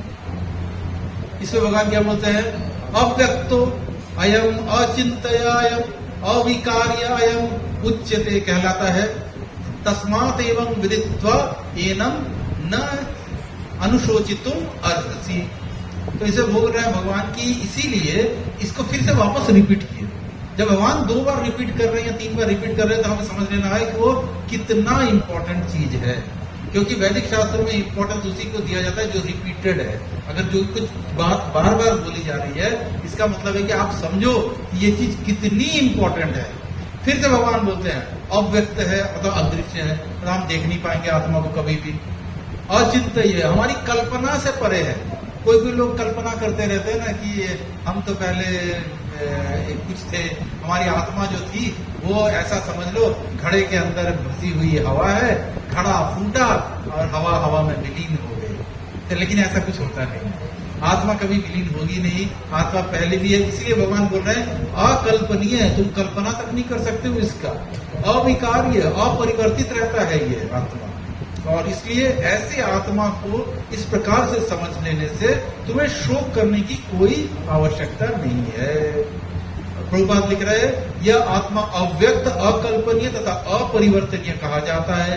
यह जानकर तुम्हें शोक, तुम्हारे शरीर के लिए शोक नहीं करना चाहिए। हम सब लोग शरीर के लिए ही शोक करते हैं। क्यों? क्योंकि हम लोगों ने सबने ईच अदर को शरीर ही मान रखा है। तुम शरीर, हम शरीर, सारे शरीर बैठे हुए हैं हम लोग। कोई भी मानने को तैयार नहीं कि हम आत्मा के फॉर्म में हैं। तो अर्जुन को भगवान बोल रहे हैं इसके लिए तुम्हें शोक करने की कोई आवश्यकता नहीं है। इसमें भी प्रभुपाद लास्ट में बोल रहे हैं यही भाव वेदों में भिन्न भिन्न प्रकार से आत्मा के स्थायित्व की पुष्टि करने के लिए दोहराया गया है। वेदों में भी चारों तरफ आत्मा का जो एग्जिस्टेंस है उसको बार बार दोहराया गया है। लास्ट में प्रभुपाद क्या बोलते हैं? किसी बात का दोहराना उस तथ्य को बिना किसी त्रुटि के समझने के लिए आवश्यक है। हम ये मान के चल ले और ज्यादा आत्मा के विषय में अपनी बुद्धि न लगाए। क्यों न लगाए अपनी बुद्धि? क्योंकि भगवान बोलते हैं अकल्पनीय है। इसी श्लोक में बोला ना, अकल्पनीय है। कल्पना ही नहीं कर सकते हो, सोचना तो दूर की बात है। तुम जिसको सोच ही नहीं सकते, कल्पना ही नहीं कर सकते हो। 26वें श्लोक में भगवान बोल रहे हैं अथ जैनम नित्य जातम नित्यं वा मन्यसे मृतम तथापि त्वं महाबाहु नैनं शोचितुमर्हसि। अब भगवान बोलते हैं कि देखो ज्यादा कंफ्यूज मत हो। एक सेकंड के लिए मान भी लेते हैं कि तुम सोचते हो कि आत्मा अथवा जीवन का लक्षण सदा जन्म लेता है। इससे पहले भगवान ने बोला ये अजन्मा है, जन्म नहीं लेता। लेकिन भगवान बोलते हैं कि चलो तुम्हारे लिए मान लेते, ये अर्जुन के लिए नहीं बोल रहे हैं, ये उस मायावादियों, नास्तिकों और उन लोगों के लिए बोल रहे हैं। उनके लिए ये श्लोक है। उसके लिए क्या बोल रहे हैं कि मान लेते हैं कि वो जन्म लेता है तथा मरता है, तो भी महाबाहु में शोक करने का कोई कारण नहीं है। फिर भी क्यों शोक कर रहे हो? क्यों? क्योंकि अगर तुम्हें लगता है कि तुमने आत्मा को मार दिया, अरे तो वो तो फिर से जन्म लेगा ही, फिर क्यों शोक कर रहे हो? अभी मान लेते हैं कि कोई किसी बच्चे के पास कोई बॉल है, बॉल टूट गई, तो उसको लगता है कि यार कोई बात नहीं, एक नया बॉल आ जाएगा। और वो नया बॉल तो अगर आ ही जाएगा तो पुराने बॉल के लिए क्यों शोक करना? शोक करने की तो आवश्यकता है नहीं। अगर आत्मा मर ही जा रही है, अगर उसको तुमने मार ही दिया है, तो हमने अभी बोला है कि आत्मा नित्य है, फिर से आएगी, तो फिर से तो कोई शरीर में आ ही जाएगी। इसलिए फिर से शोक करने की कोई आवश्यकता नहीं है इसमें। तो इसमें क्या बोलते हैं, हाँ प्रभुपाद लिख रहे हैं यदि आत्मा का पुनर्जन्म नहीं होता तो अर्जुन को अपने पितामह तथा गुरु के वध करने के पाप फलों से डरने का कोई कारण न था। अगर अर्जुन को लगता है कि आत्मा को मार देंगे, उसका फिर से जन्म नहीं होगा, पुनर्जन्म नहीं होगा, तो बोल रहे हैं कि फिर अर्जुन ने बोला ना कि मेरे पाप होंगे। ऐसे अगर मैंने अपने गुरुजनों, शिक्षक इनको मार दिया तो मेरे पाप होंगे। ऐसे लोगों को मैंने महापुरुषों को मारा, तो बोलते कि तुम्हारे हिसाब से तो उसका कोई वो है ही नहीं। अगर उनका पुनर्जन्म होना ही नहीं है तो फिर किस बात का पाप? खत्म ही हो गया पाप। किसी को मार दो तो उसका अगर फल मिलना ही नहीं है तो कहानी खत्म हो गई। पाप पुण्य तो फिर खत्म ही हो गया ना सब कुछ। इसमें भगवान बोल रहे हैं पाप फलों से डरने का कोई कारण नहीं था। किंतु साथ ही कृष्ण ने अर्जुन को व्यंग पूर्वक महाबाहु कहकर संबोधित किया, क्योंकि उन्हें उसे वैभाषिक सिद्धांत स्वीकार नहीं था, जो सदैव जो वैदिक ज्ञान के प्रतिकूल है। क्षत्रिय होने के नाते अर्जुन का संबंध वैदिक संस्कृति से था और वैदिक सिद्धांतों का पालन करते रहना ही उसके लिए शोभनीय था। तो वैदिक सिद्धांत भगवान ने प्रस्तुत कर दिया और बोला कि उसका ही तुमको ये करना चाहिए। 27 हमारे शिक्षा गुरु हमारे प्रशांत मुकुंद प्रभु जी का भी बड़ा फेवरेट श्लोक है, हमेशा कोट करते हैं, जातस्य ही ध्रुवो मृत्युर्ध्रुवं जन्म मृतस्य च तस्मात् अपरिहार्य अर्थे न त्वं शोचितुम् अर्हसि। तो इसे भगवान बोल रहे हैं, जातस्य ही ध्रुवो मृत्यु, जिसने जन्म लिया है उसकी मृत्यु निश्चित है और मृत्यु के पश्चात पुनर्जन्म भी निश्चित है। ऐसा नहीं सोचना चाहिए कि मर गया तो मर गया, फिर से खत्म ही हो गया, तो फिर से उसका जन्म होगा। अतः अपने अपरिहार्य कर्तव्य में तुम्हें शोक नहीं करना चाहिए, यानी कि कोई भी परिस्थिति में तुम्हें शोक करने का कारण नहीं। ये बेसिकली कंटिन्यूएशन ही है, जो पीछे वाले श्लोक में भगवान ने बोला उसी को भगवान आगे बोल रहे हैं। इसके बाद भगवान बोल रहे हैं, आत्मा का एक और चीज बता रहे हैं, अव्यक्त दीनी भूतानि व्यक्त मध्यानि भारत अव्यक्त निधानान्येव तत्र का परिवेदना। इससे भगवान बोल रहे हैं कि ये आत्मा पहले अव्यक्त थी, यानी तुम्हें हम में से किसी को भी पता नहीं है हम इसके पिछले जन्म में क्या थे। कोई बोलेगा कि नहीं मुझे तो याद है, ठीक है, उसके पिछले जन्म में क्या थे, नहीं उतना याद नहीं है, थोड़ा बहुत याद हो सकता है। बहुत लोग बोलते हैं ना मेरा अपना पूर्व जन्म याद है, ठीक है भाई, कौन सा पूर्व जन्म याद करके तुमने तीर मारा है, वो तो एक जन्म है, तुम्हारे मतलब असंख्य जन्म हो चुके हैं। बताते रहो जब से तुमने भगवान से अलग हुए थे कौन कौन सा जन्म लिया, तुम नहीं बता पाओगे। एक जन्म का वो भी एक छोटा सा पोर्शन हो सकता है याद रह गया हो, जो कि तुमको अभी इस जन्म में तुमने ढूंढ के निकाल भी लिया। एक दिन का कुछ पोर्शन याद कर लो, थोड़ा सा पोर्शन याद है, लेकिन बाकी उसके पहले के हजारों हजारों लाखों लाखों जन्म हो चुके हैं, उसका क्या है, उसका कोई हिसाब नहीं है। गांधारी को अपने 100 जन्म याद थे, गांधारी को अपने पूर्व के 100 जन्म याद थे। और जब महाभारत युद्ध समाप्त हुआ तो गांधारी ने यही तो प्रश्न किया ना कृष्ण से कि मैंने 100 जन्मों तक देखा है, मैंने ऐसा कोई पाप नहीं किया कि मेरे 100 पुत्रों की मृत्यु मुझे देखनी पड़े और उसका दर्द, उसका कष्ट मुझे सहना पड़े। एक पुत्र की मृत्यु हो जाए तो माता पिता का बुरा हाल हो जाता है, यहाँ पे 100 पुत्र मर गए। गांधारी बोल रही है कि मैंने तो 100 जन्म देख लिए कि उसमें भी मैंने ऐसा नहीं देखा कि कोई पाप किया है, मेरे पुत्रों का ये हो गया और उसका दर्द मेरे को सहना पड़े। एक बच जाता, चलो दुर्योधन बदमाश था वो मर गया, कोई एक तो बचता। ऐसा कैसा है कि 100 के 100 समाप्त हो गए। तो भगवान ने बहुत सुंदर उसका उदाहरण दिया कि नहीं तुमने 100 ही जन्म देखा, अब मैं दिव्य दृष्टि देता हूँ, आगे का देखो, 100 के पहले देखो। क्योंकि भगवान बोलता है कि तुम्हें अर्जुन अपना सिर्फ यही जन्म याद है, मुझे तो तुम्हारे हर जन्म याद है। सचित चित गुण क्या है, हाँ नॉलेज। ये नॉलेज कौन सा है, हमेशा से भगवान को हर चीज का नॉलेज है, जो हो चुका है उसका भी नॉलेज है, जो हो रहा है उसका भी नॉलेज है, जो होगा उसका भी नॉलेज है, उसको भी पता है। एक बार भगवान अर्जुन को ये चीज युद्ध के पहले बोलेंगे भी कि भाई इसमें तुम जितने गर्दन घुमा के देख लो, जितने हैं इसमें से कोई नहीं बचेगा, सिर्फ 5 पांडव बचेंगे, कोई नहीं बचेगा। तुम पूरी गर्दन घुमा के देख लो, तुम्हें लग रहा है ना कि ये गुरु है, ये मेरे पितामह है, ये मर जाएंगे, कुछ बच जाएंगे हो सकता है, कोई नहीं बचेगा। इस प्रकार से भगवान के पास भगवान क्या बोलते हैं, अव्यक्त आदि भूतानि, मैंने भूतकाल में ये अव्यक्त था, इस जन्म के पहले पहले पहले अव्यक्त है, पता नहीं क्या थे हम, कैसे करते करते यहाँ पे पहुंचे हैं। दूसरा, इसके बाद जो भविष्य होगा वो भी नहीं व्यक्त है, इसके बाद क्या होगा, उसके बाद के जन्म में क्या होगा, उसके बाद के जन्म में क्या होगा, जन्म के बाद में क्या होगा पता नहीं है, उसके बाद वाले जन्म का कोई हिसाब नहीं है हमारे पास में। उसके बाद क्या बोलता है, क्या पता है, व्यक्त मध्यानि भारत, अभी जो तुम हो, मतलब यहाँ पे जो तुम खड़े हो इस कुरुक्षेत्र के युद्ध के बीच में, हम जो यहाँ पे बैठे हुए हैं, बस इतना ही सत्य है, यही हमें पता है, इस जन्म के विषय में ही पता है, वो भी थोड़ा थोड़ा, पूरा नहीं पता है। आपको याद है कि जब आप एकदम छोटे बच्चे थे आपको टिटेनस का इंजेक्शन लगा था, थोड़ा याद है, आपके बच्चे को लगाने जाते हो तो आपको लगता है हाँ ये बड़ा दर्द हुआ, मुझे भी हुआ। बच्चे को लगाने जाता ना इंजेक्शन, तब माता पिता को पता चलता है कि हाँ ये तो मेरा भी लगा था, मुझे भी तो ऐसा ही दर्द करके चिल्लाया, इसका मतलब हमने नहीं चिल्लाया होगा। याद है वो दिन, नहीं याद है? देखो माता जी बोले 5 दिन पहले का प्रसाद याद नहीं रहता है। तो कहाँ से याद रहेगा? इसलिए सब अव्यक्त है। तो उसके लिए बोल रहे हैं कि जो इतने छोटे से, इस अगर पूरी कड़ी को देखे, लाखों लाखों जन्म पहले, लाखों लाखों जन्म बाद, इस पूरी कड़ी में इतने छोटे से पोर्शन जो याद रहने वाला पोर्शन या जिसमें हो, उसके लिए क्या परिवेदना, उसके लिए क्या दुख करना है? उसके लिए क्यों तुम शोक कर रहे हो? क्योंकि इसके बाद भी तो लाखों लाखों जन्म होने हैं। ऐसा कोई युग नहीं होगा जिसमें भीष्म पितामह नहीं होंगे, वो होंगे।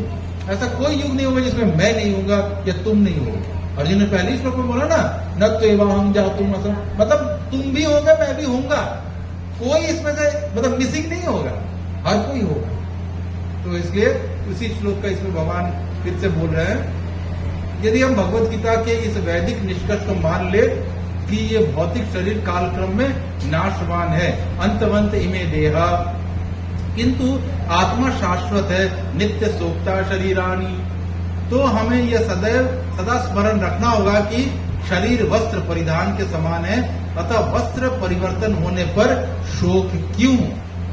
हमारा वस्त्र फट गया तो उसके लिए क्या शोक करना? नया वस्त्र ले लो। कुर्ता फट गया भाई, नया वस्त्र ले लो, नया कुर्ता ले लो।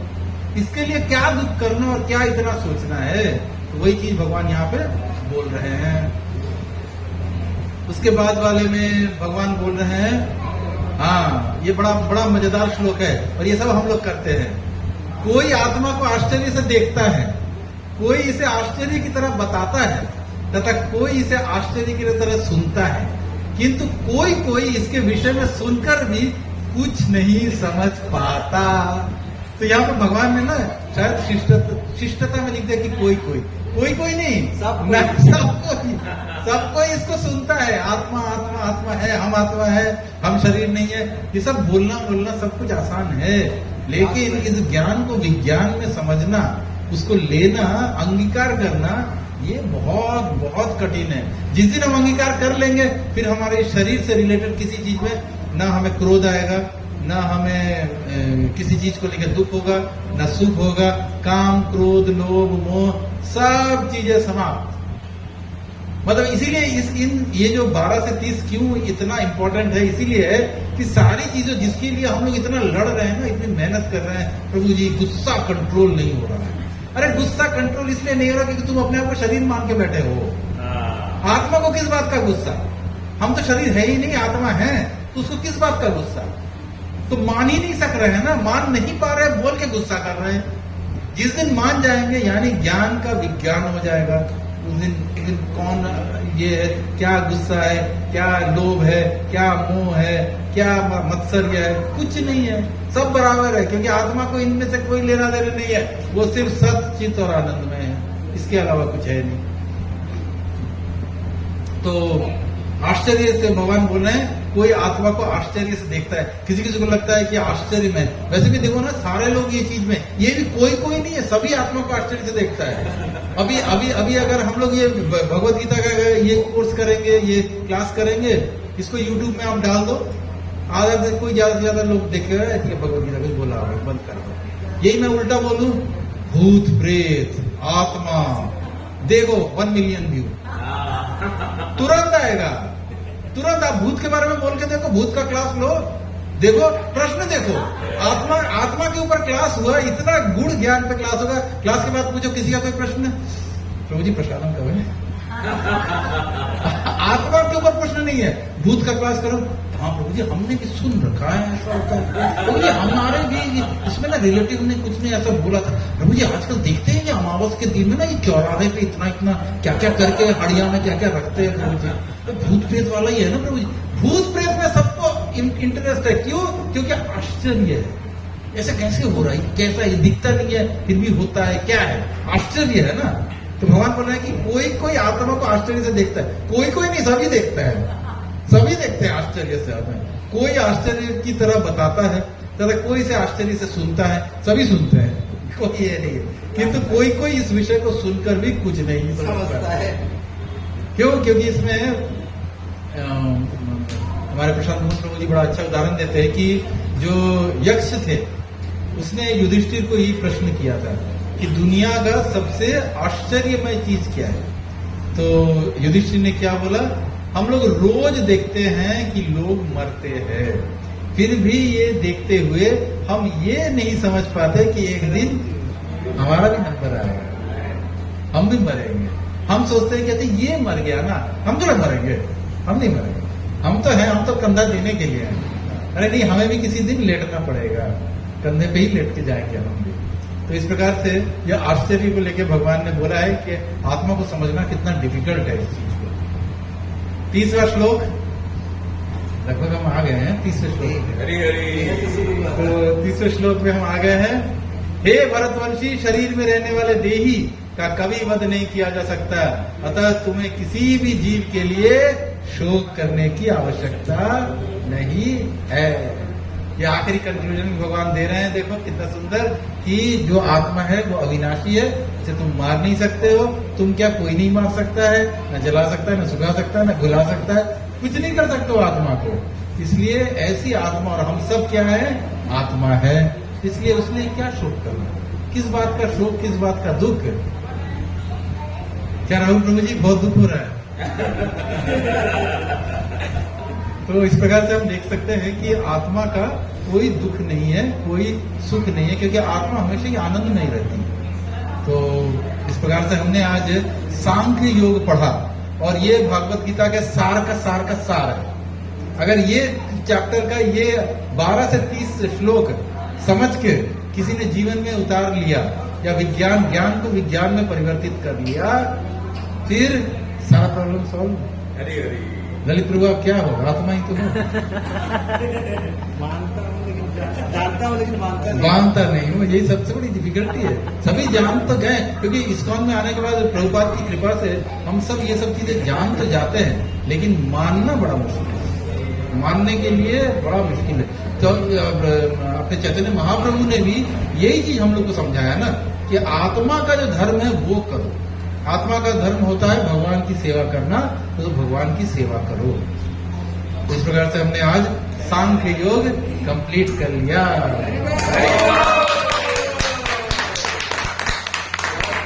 आप किसी को कोई प्रश्न है आत्मा के विषय में तो पूछ सकते हैं, मैं कोशिश करूंगा जितनी मेरी बुद्धि है बताने का। मेरे से नहीं हो पाएगा तो प्रशांत प्रभु जी से पूछ के बताऊंगा। तो ये आत्मा का विषय था, और भगवत गीता का भी समझ लीजिए कि गुण ज्ञान है ये, क्योंकि और इसके बाद धीरे धीरे जैसे भक्ति योग में हम प्रवेश करेंगे आगे के चैप्टर्स में, तो वो कुछ नहीं है, वो बेसिकली आत्मा का कर्तव्य है। जैसे चैतन्य महाप्रभु ने तो एक लाइन में बोल दिया, जीवेर स्वरूप है कृष्ण नित्य दास, तो दास करोगे कैसे? जो प्रैक्टिकली भगवान बताएंगे कैसे कैसे होता है, क्या होता है।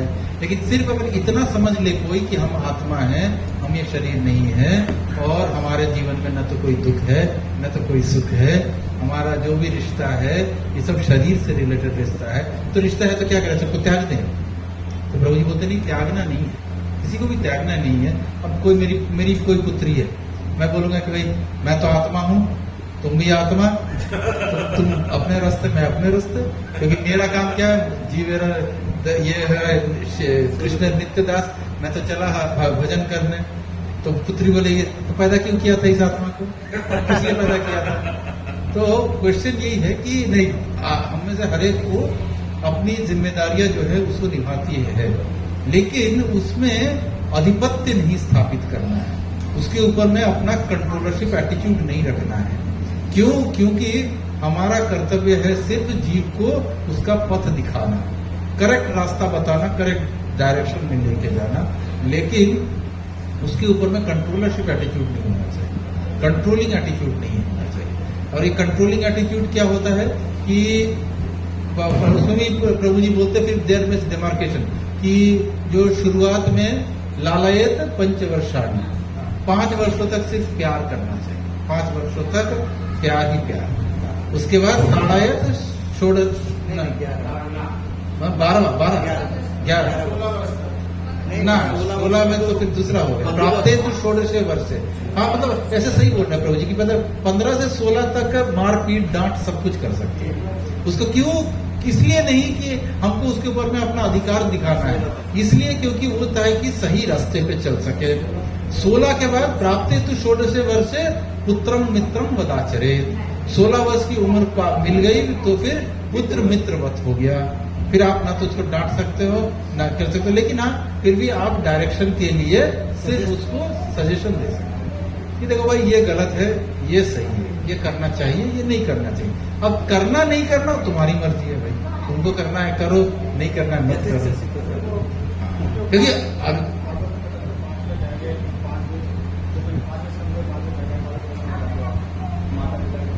हाँ उसमें बताया गया ना, माता को माँ नहीं होना चाहिए, पिता को पिता नहीं होना चाहिए, गुरु को गुरु नहीं होना चाहिए, देवता को देवता नहीं होना चाहिए। यदि कोई उसके पुत्र को अपने जो उसके अधीन जितने लोग हैं उसको कृष्ण भावना हुई तो नहीं होना। तो ये बड़ा बड़ा इंपॉर्टेंट है कि हम लोग में से हर एक को, लेकिन फल के प्रति आसक्त नहीं होना है। इंपॉर्टेंट ये भी है। अब मैं अपने बच्चे को पकड़ के ला सकता हूँ कि भाई तू चल ये कर, मैं बार बार उसको बोल सकता हूँ कि तुम जप करो तुम, लेकिन उसके फल की तरफ आसक्त नहीं होना है। वो अपने ही जो उसकी जो यात्रा चल रही है ना, वो उस यात्रा में प्रोसेस में है। अगर किसी को आप बोलोगे कि तुम कल से ना 6 माला करो, वो छोटा सा बच्चा है वो कल से 6 माला करने लग जाएगा। किसी को आप बोल बोल के 6 से घटा के बोलो 3 कर ले, 2 ही कर ले, नहीं करेगा। तो ये नहीं है कि हम लोगों ने हमें उसके फल के प्रति आसक्त नहीं होना है, क्योंकि जैसे ही फल के प्रति आसक्त होंगे क्रोध होगा। जो कर लेगा वो बड़ा खुश हो जाएगा, बोलेगा देखो मैंने बोला मेरा बच्चा कर लिया, बड़ी खुशी, ना किया तो गुस्सा। क्यों? फल के प्रति आसक्ति, फल के प्रति आसक्ति नहीं करनी है। तो इस प्रकार से किसी भी इसमें हमें फल की तरफ आसक्त नहीं होना है। हमारा काम है सिर्फ निर्देशन करना, अगर वो कर लिया तो अच्छी बात है, नहीं किया तो उसकी ये मान के चलना होगा कि उसकी अभी यात्रा में वो मेरे से पीछे चल रहा है, या जितना मुझे समझ में आया उसको हो सकता है इस जीवन में कभी समझ में आएगा। उसको समझ में आया है कि जपा का क्या फल है, जप क्यों करना चाहिए, भगवान के प्रति प्रेम कैसे बढ़ाएगा। तो ये जप का फल उसको हो सकता है, हमें भी तो नहीं आता था, हमें भी किसी ने समझाया सिखाया तो हम समझ में आया, तो हमने जप करना शुरू किया। इस प्रकार से ऐसा है कि हमें उसके बाद प्रेशर नहीं देना, किसी को भी प्रेशर नहीं देना, क्योंकि अपनी यात्रा है ना, हर जीवात्मा की अपनी यात्रा है, वो अपनी यात्रा कर रही है। उस करते करते क्रम में आज वो मेरे से रिश्ते में आई है, या मैं उसके रिश्ते में आया हूँ, जैसा भी है। अब जैसे प्रहलाद महाराज बड़े भक्त बने, हिरण्यकशिपु नहीं बन पाए भक्त, लेकिन वो थे कौन? थे तो असली में तो भक्ति थे, भक्त होते होते ही तो वो राक्षस बन गए है ना। जय विजय ही तो है, महाभक्त है, बहुत बड़े वैष्णव है वो। रावण और ये कुंभकर्ण, ये लोग कोई छोटे मोटे चीज छोड़े। आज गुरु महाराज ने क्या बोला, आज आप सुना ना, रावण इसको भगवान राम से बोलते हैं प्राइवेट डिस्कशन करना है, चलो कमरे के अंदर बंद कमरा करके डिस्कस किया। क्या बोलते हैं, अब ये विरह सहन नहीं होता भगवान, जल्दी से मेरा उद्धार करो, जल्दी मारो मुझे। जल्दी मारने का तो कैसे बोल रहा है रावण ऐसे कैसे बोल देगा कि मुझे मारो भाई, जल्दी मारो भगवान, अब नहीं। इसका मतलब उस समय उसकी कौन सी चेतना बोल रही है? जय विजय बोल रहा है कि हो गया भगवान। पहले वाले में तो एक युग चला गया, सतयुग की घटना है ना, प्रहलाद और इन सब हिरण्यकश्यप की युग चला गया, त्रेता आ गया भगवान, अब तो खत्म कर दो, अब तो और विरह सहन नहीं हो रहा है, जल्दी मारो मुझे। तो ये चीजें कैसी है कि मतलब कि जो भी हो रहा है वो अपनी अपनी प्रोसेस में हो रहा है, उसकी एक आत्मा की एक गति है, एक उसकी यात्रा है। हमको उस यात्रा में कोशिश करना चाहिए, उसके साथ जुड़ के उसको मदद करना चाहिए कि भाई तुम सचमुच में दुखी हो, तुम ये मत समझो कि बाहर तुमने चुस्की खा लिया तो तुम बड़े सुखी हो गए ना, उसी चुस्की का तुमको दंड भी मिलेगा, तुम दुखी हो गए। क्योंकि जो चीज खुशी के साथ क्या क्या मिल रहा है, दुख फ्री, दुख के साथ सुख फ्री, और ये ना तो सुख है ना दुख है, सिर्फ और सिर्फ क्या है, हमारी मात्रा स्पर्शास्तु कौन थे। मात्रा है मतलब इंद्रिय है, इंद्रियों का भोग है, इंद्रिय विषय से हम लोगों को सुख और दुख की अनुभूति होती है, मन का। आज का क्लास हम समाप्त करें, क्योंकि अभी 1:30 बज रहा है, मैं निकलता हूँ, क्योंकि आगे एक मीटिंग में जाना, श्री गौर प्रभु जी ने बुला रखा है 1:30 बजे से, और राधा भाव प्रभु जी का फोन आ रहा है। आप सबों का बहुत बहुत धन्यवाद, आपने सुना, मुझसे कोई त्रुटि हुई तो मुझे क्षमा करिएगा, और रंजन प्रभु जी का बहुत बहुत